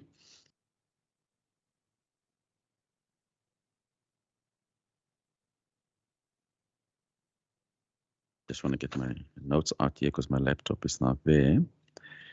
And while I've got you here, we've got currently, I think you mentioned 16 offices in the Western Cape. Now I've seen on your website, I think you've got 57 offices in the Eastern Cape. I think in the Northern Cape, about 60 odd or so. I understand the Northern Cape is big, it's large. I was born there, so I know. But why don't we increase the office space in the Western Cape? And what is the timeline for increasing office? I understand the issues around the service point, and we have explained it around some of the crimes and the gangsterism, things that are completely out of your control. But what is the timeline for getting more permanent office space?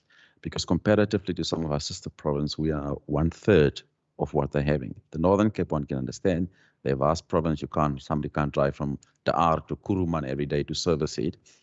And then on that space, if you look at because when we were in Paarl, one of your colleagues from Beaufort West drove to that meeting. That's also a distance. So how do you allocate your staff to ensure efficiency? And you mentioned the reason for the Beaufort West driving to Laingsburg every day is the cost factor. Petrol is now 22 rand a kilometer. So it's really more cheaper for somebody to sleep over in Laingsburg and spend 2 or 3 days there, as opposed to somebody driving from Beaufort West to Laingsburg. It's also less risky because we know the number of deaths on our roads. So I just wanted to find out if you had a look into that in terms of rather accommodate people there. And then when it comes to people like the disabled individuals like Mr. Galand, who's unlikely to receive grants because the doctor's appointment is only now in August, is there an alternative mechanism? Are you going to provide them with food parcels? Because they have received a temporary grant.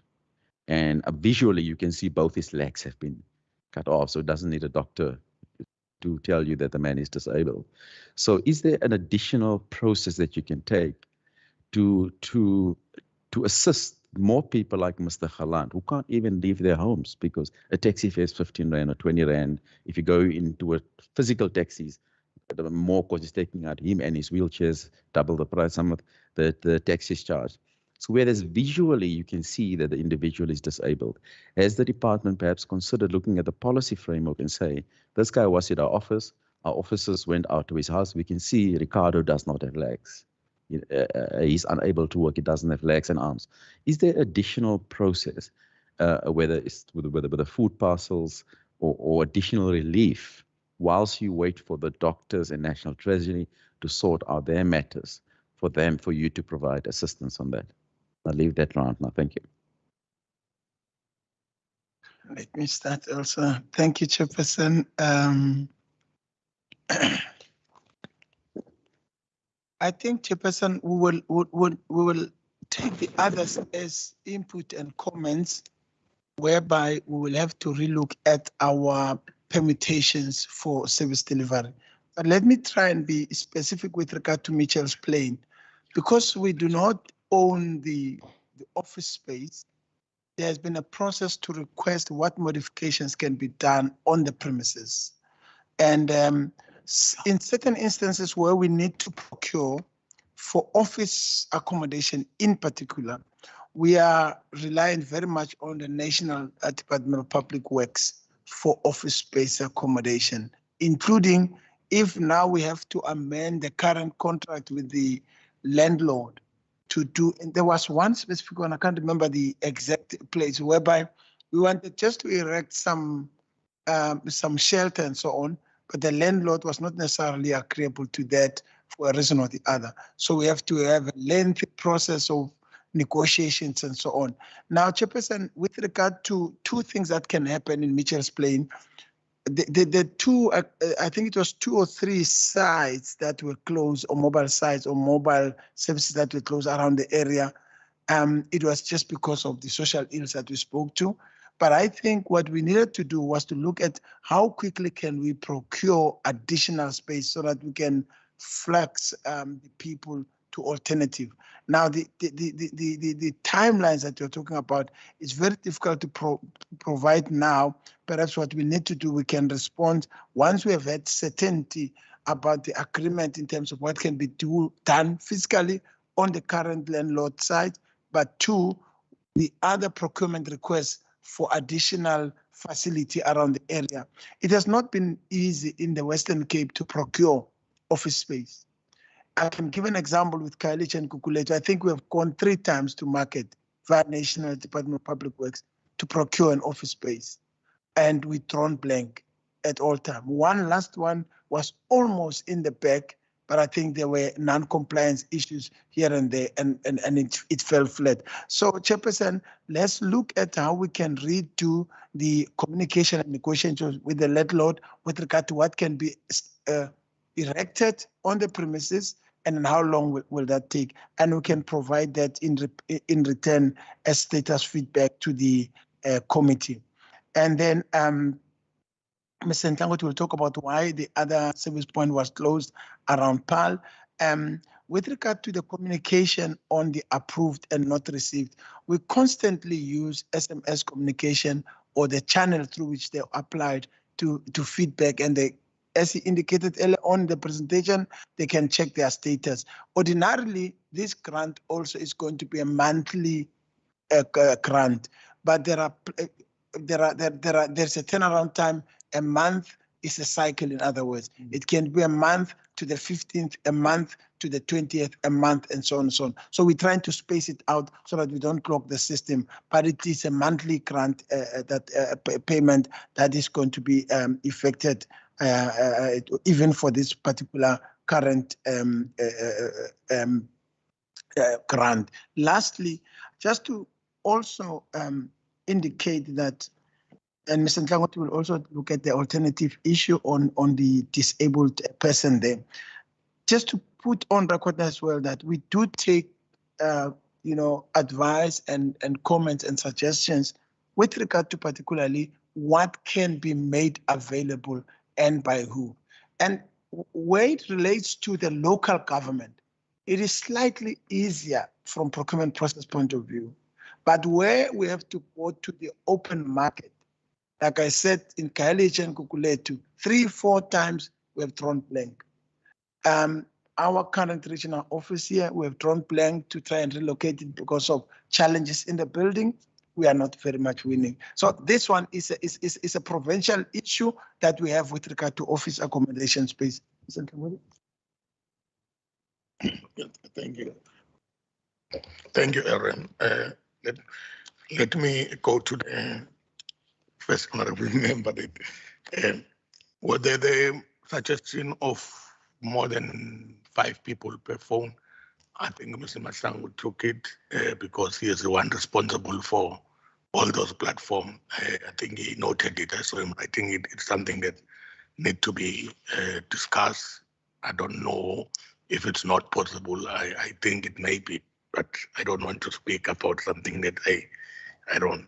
But I think we have noted that. Then to check how many people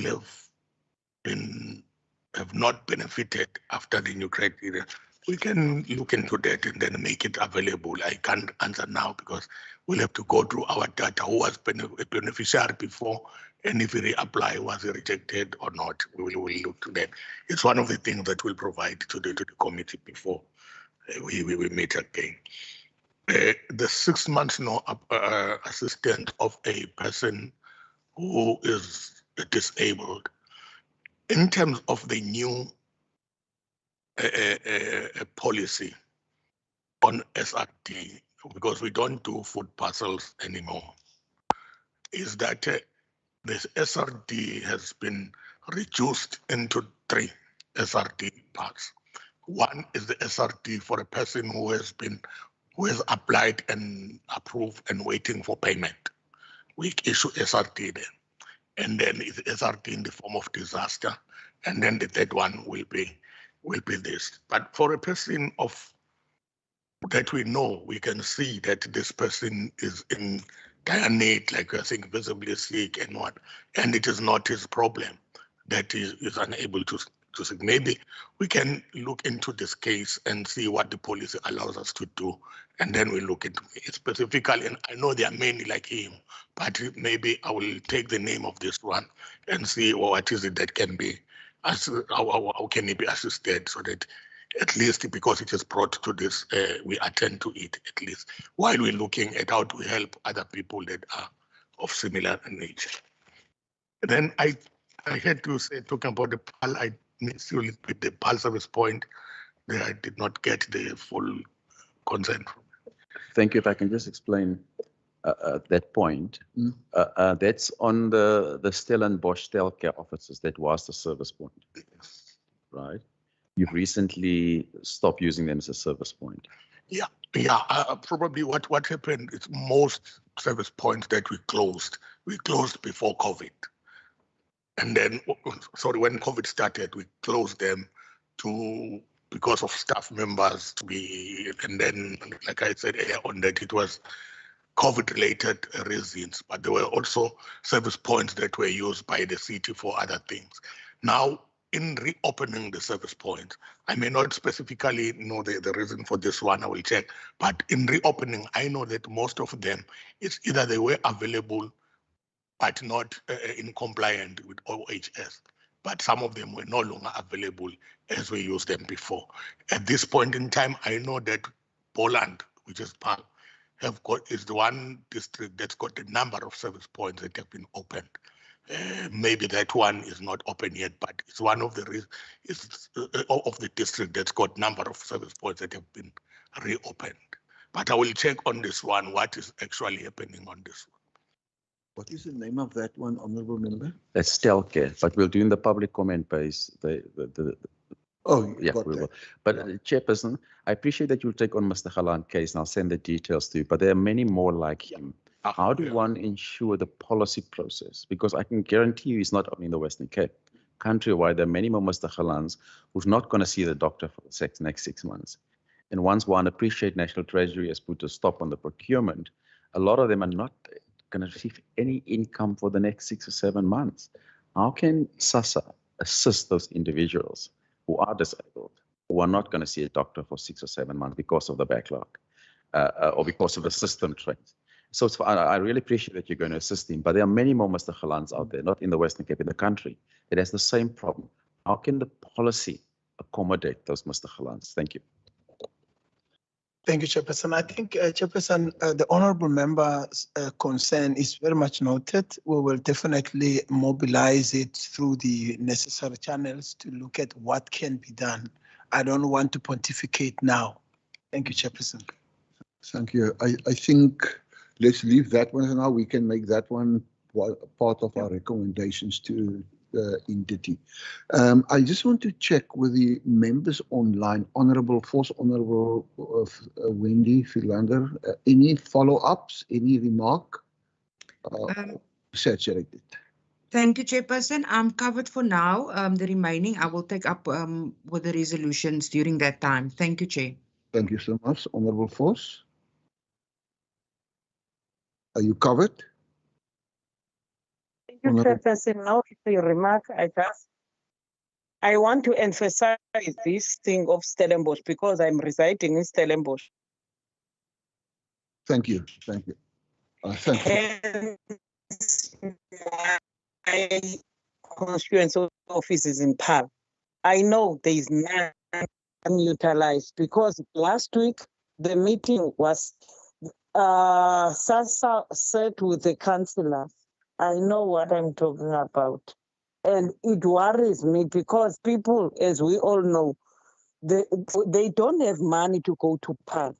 They must club to get a transport to go to PAL, and it's unacceptable, but we do understand the problem that SASSA is facing. Thank you. Thank you, Honourable Force. We note your input. May I, at this point in time, we have 1 or 2 NGOs with us. I'm not sure 1 or 2 online, but inside. And we call the lady, I call the lady Auntie Betty, Tani Betty. All yours to make your input, please. And thank you once again for your presence this morning. Thank you, Honourable Chair, and thank you to the honourable members and also to SASSA. I think, Honourable Chair, we are many times the architects of our own demises. And in this case also, and we had a very good working relationship with SASSA PAL. I must really commend it, not without our problems. And it is a fact that the people in the Stellenbosch area, we suffer because of the lack of transport. And we here talk about the poorest of the poor. There are many. I got 2 people, and we had, on Monday, we took a taxi full of people, foster parents, to apply for these foster care grants, who doesn't have the means to go to PAL. We sit here with disability people who must go and apply for an appointment with a doctor, sent back, and they must go again. It is just a system that is not necessary to work like that. It is my premises, Honourable Chair, that has been cancelled by SASSA. We have been security cleared. We have been declared as the best premise in the Western Cape by SASSA, and yet they do not utilize our facilities because apparently of the lengthy process for the MOUs. I also think that is not true. What they did expect of us, and I want to put it to SASSA, and I think the meeting was also noticed it, they expect of us to give it free of charge to them. Honourable Chair, that is just not possible because it's costing us money. We're also an NGO, and I know we are the cheapest of all the offices rented to SASSA. So we are still prepared to work together with them. There's only one condition: treat our people with dignity and with the respect that they treat, because they are poor. We also ask SASSA if we can't assist them with the online application for several grants. That is apparently possible by now. We wait now for longer than a year and we have not been trained. And that is my social auxiliary workers, community assistants, and our volunteers. We are prepared to work together with SASSA to bring some relief to our people, because it's not going well outside there. So I think I will leave it there. On the top of ground, I think it's a discussion for its own. It is, I think we must be very careful how that is also rolled out to our community. Thank you, Chair. Thank you. Any response to that? Thank you, Chairperson. We really want to appreciate the hand extended by the NGO to assist SASSA. Just to also indicate that we'll relook at the particular partnership and what could have gone wrong and when and so on. But so far as the services with cost implications, it is a well-known and documented phenomena in government of what we call irregular expenditure. Everything is subjected to a procurement process in a competitive way. So we want to look at this particular case, how best can we deal with it in the confines of the prescripts. But we do not want to do an irregular expenditure kind of a thing in this province, in this particular, no matter how desperate you could be.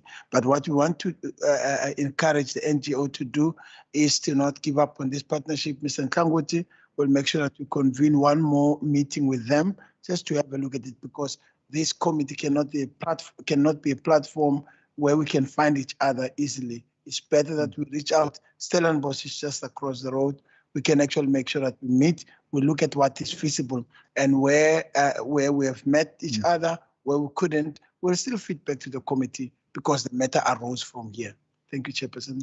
Yeah, thank you. I think I see the nod of the head. The lady agree. She would love further engagement. Let me say at this point in time, I think our questions from our side is saturated. There's no more questions. I think it was quite a number of issues. I never thought it would be that long, but it's done. And as I've said earlier, we are also here to assist. It's not about us. It's not about me and all the members. It's not about you and so on. 350, I think the members will all agree with me. 350 rand for me and you is nothing. But for the people out there, it is their whole livelihood. They can, I see the other day at the, was it yesterday at the shopping center, I had to stop to buy something quickly and to see a person for the parking guy that is showing the parking around and that sort of thing, taking out a 20 rand, just like that for the year. There's a 20 rand for you. But for a poverty-stricken, you are shocked. You never thought you would receive a 20 rand. For people that is poor, a 20 rand, they can stretch it over a day or two with their bread and their piece of bologna and that sort of thing. Or go to a barber shop and buy 2-3 spoons of sugar, 2-3 spoons of even coffee and that sort of thing, or 1 or 2 tea bags. We go to a shopping mall to buy bulk, that sort of thing. So what I'm trying to say in saying that, It's about those people that is really disadvantaged out there. And that is what you do. We note, and I'm not going to bog you down with that, the issue about the queues, the issue about standing in the rain and the online applications. Many people struggle with even things like that and that sort of thing. It is just to get to a situation where we can say we make it easier for that category of people. And that is what it is all about. Okay, so I want to say to you, I note the sterling work you are doing. There will always be issues. There will always be problems. There will always be challenges. We need to work around the issues and work around the challenges. And we note that you try your best under very difficult circumstances. So I want to bless you by saying to you all of the best for you in your endeavors, in what you are doing for South Africa as a whole. Thank you very much for accepting our invitation to be here, and have a lovely day. Thank you, Chairperson. Much appreciated. Is there refreshments? Oh, okay. May I quickly take you down to the members' lounge and come back for the recommendations, or can we adjourn quickly and come back? Are you sure? Okay. Online members, please, you may adjourn as well for 15 minutes and come back after 15 minutes. Thank you.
let's not waste an awful lot of time. I hope the online people also had a cup of tea or coffee and enjoyed that. Let's get right into the recommendation side.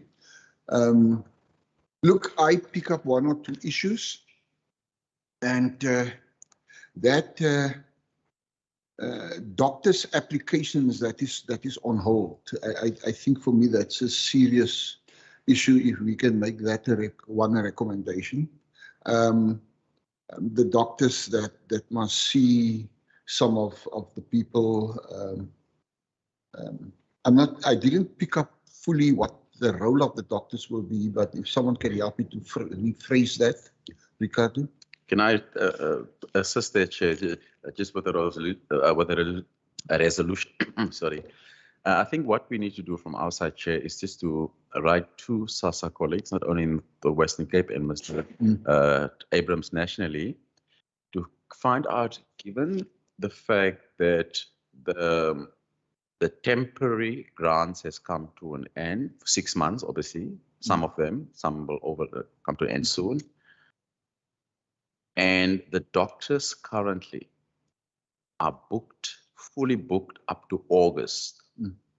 That means there's going to be 6-7 month lapse in individuals not receiving a grant. They'll have no income, basically. What is SASSA putting in place as a relief mechanism, as a food relief mechanism, or any other support they provide to individuals that do not have access to food relief or grants?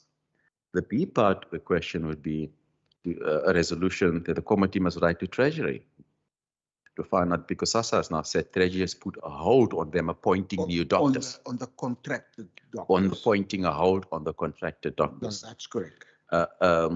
What support are they giving to SASSA to ensure at least that the affected individuals, not only in the Western Cape, it's a countrywide problem, are being seen to? And then the third question I would put to the Department of Health provincially to say, because SASSA has indicated they have contracted some doctors in. So how many patients are they seeing?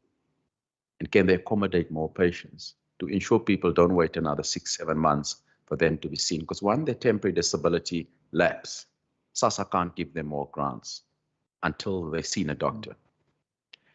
And I would perhaps put an additional question to SASSA, with the writing, to find out, can individuals see a private doctor? I'm not sure if people will have the money, but can they see an additional person on their own for some? I can see a cost factor to that. There will be a cost factor, I can presume. And I think the most important thing, Chairperson, is where disability is how do you put it, can be physically seen. If you see somebody in a wheelchair, in this case, Mr. Galant is actually, sorry to say, but it's a perfect case study. When somebody's in a wheelchair who's clearly disabled, he's got no other means of income. Yeah. That does not require a doctor's letter. So where disability can be easily identified by 2 or 3 SASSA officials, if they need to do verification, can SASSA provide that support? Yeah. Thanks, Ricardo, for that. Let me just add another issue. I think 1 or 2 members mentioned that the issue with regard to no SASSA offices in many areas. I think you mentioned Mossel, you mentioned some areas in the Southern Cape. I'm not sure who have mentioned it, but you nod with the head, you know exactly what I'm talking about. Yes. Let me make that issue as well, to ask them the question, how do the SASSA think the people must access SASSA services? Even someone said, even if we get a truck down to some of those areas, so be it, a mobile. Let's do that. Let SASSA do that. Yeah. Benfuga, you got anything to add? Chairperson, perhaps. I'm not sure, did he clarify that issue? Is there any projects of offices in the pipeline for the Western Cape? Oh, that's the other issue. Thanks for bringing that up. I might not be able to phrase it how you put it now. Let's put our heads together. There was an issue I just wrote down feedback on office space. Yes. Chairperson, Yeah. I think that is the resolution. Can SASSA give us feedback and timelines on more office space for SASSA in the Western Cape, including a report on the Stellenbosch matter Yes. and the report on the Mitchells Plain office? I don't know which other office you mentioned. Oh, no. Yeah, just feedback. And you are aware? And yeah, Caledon is quite far from Swellendam. and when are they getting offices in Swellendam and Laingsburg? Yeah, I think that's where the question is coming from. We want to know, what are you going to do with other areas? I know they will say cost and that sort of thing, knows accommodation for SASSA personnel and that sort of thing, but they need to sort it out. Even coupled to the previous one with regard to a mobile. They can send them to, you have library mobiles, you have clinic mobiles and that sort of thing. Why can't SASSA not do exactly the same? Or even satellite. And just perhaps if I can add to the chairperson, a report on mobile units, if they are going, when are they going to get the mobile units, including getting the satellite office up and running? But because it makes sense, looking at the cost to hop on a taxi, they can't even speak about the Uber, looking at all those distances. But the taxi will take of the 350 grand, easily 100, 120 rand for transport, even more. Thank you, chairperson. And the report on when they're filling the vacancies in the Western Cape. The vacancies. Oh. Because he's also acting regional manager. Yeah, you can give it to us in writing. May I ask Honourable Vos, Honourable Philander, anything from your side? Chairperson, if I may. Yes. I would like to have seen more specific figures in terms of the Western Cape itself. Can we perhaps request from them in terms of cases that has lapsed, the re-application process, how many applicants were there, how many of them are pending, how many are paid out in relation to when this new reapplication process started. So basically what one wants to see is how many have benefited from this grant, and up till I think today perhaps how many are benefiting now and how many cases are still pending. Thanks, Chair. Thank you, Honourable Member. Honourable Vos, anything from your side? Or are you covered? No, Chairperson. Okay, thank you so much. You're covered. Honourable, Van Vogel again? Yes. I'm also thinking, Chairperson, I just want to check of if we can get information. I'm not sure how to phrase it, but people who are not going to benefit, if we can get a total of people who are not going to benefit because of the threshold, the new threshold, in comparison with those, the numbers of before during lockdown. So I just want to check, is it going to higher, lower, or if we can get figures in terms of threshold you're talking about is that the SARS and all the other services they might benefit from. Is that what you're referring to? Remember, they have a new threshold now. It's like we call it in my platas, like say requirements for you to qualify. Criteria. Okay. Got that. You have that, Nomonde. Thank you very much. Okay, let me just check if I am covered. The office space, Southern Cape, other areas.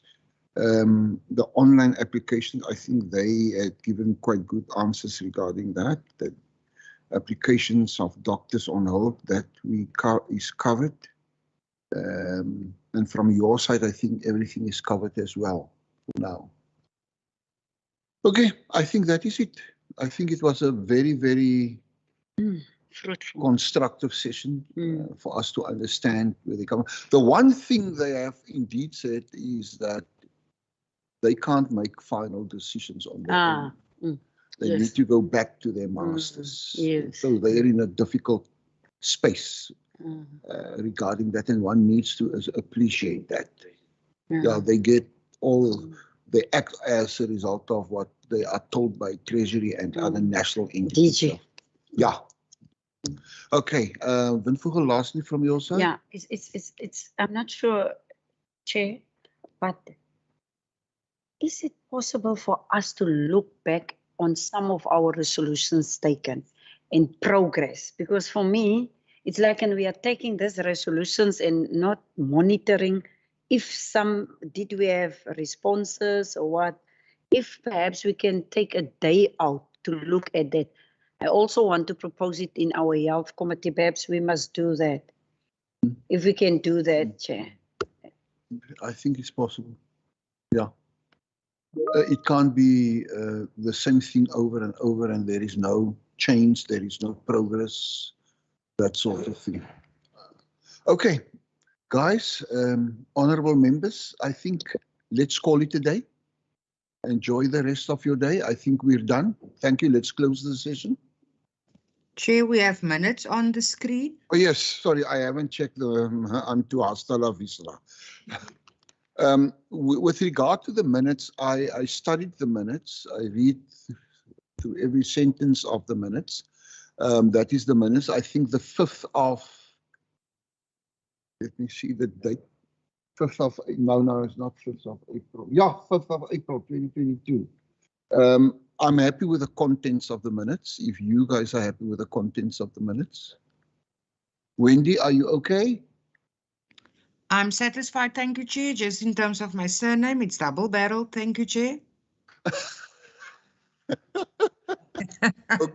Okay, Honorable Wendy Philander, I've got that. Thank you, Chair. With the minutes as it stands. Honorable Force, you're satisfied? You okay? Yes, Chairperson. Thank you. It seems to me then everybody, all of us, is okay with the minutes. Moving for adoption, Chair. Yes. Are you moving? Thank you, Honorable Wendy Philander. Brankhuis, second that. Thank you so much. Seconded, Chair. Thank you. We are done. Keep well. Thank you, Chair. Goodbye, everyone. Dankie.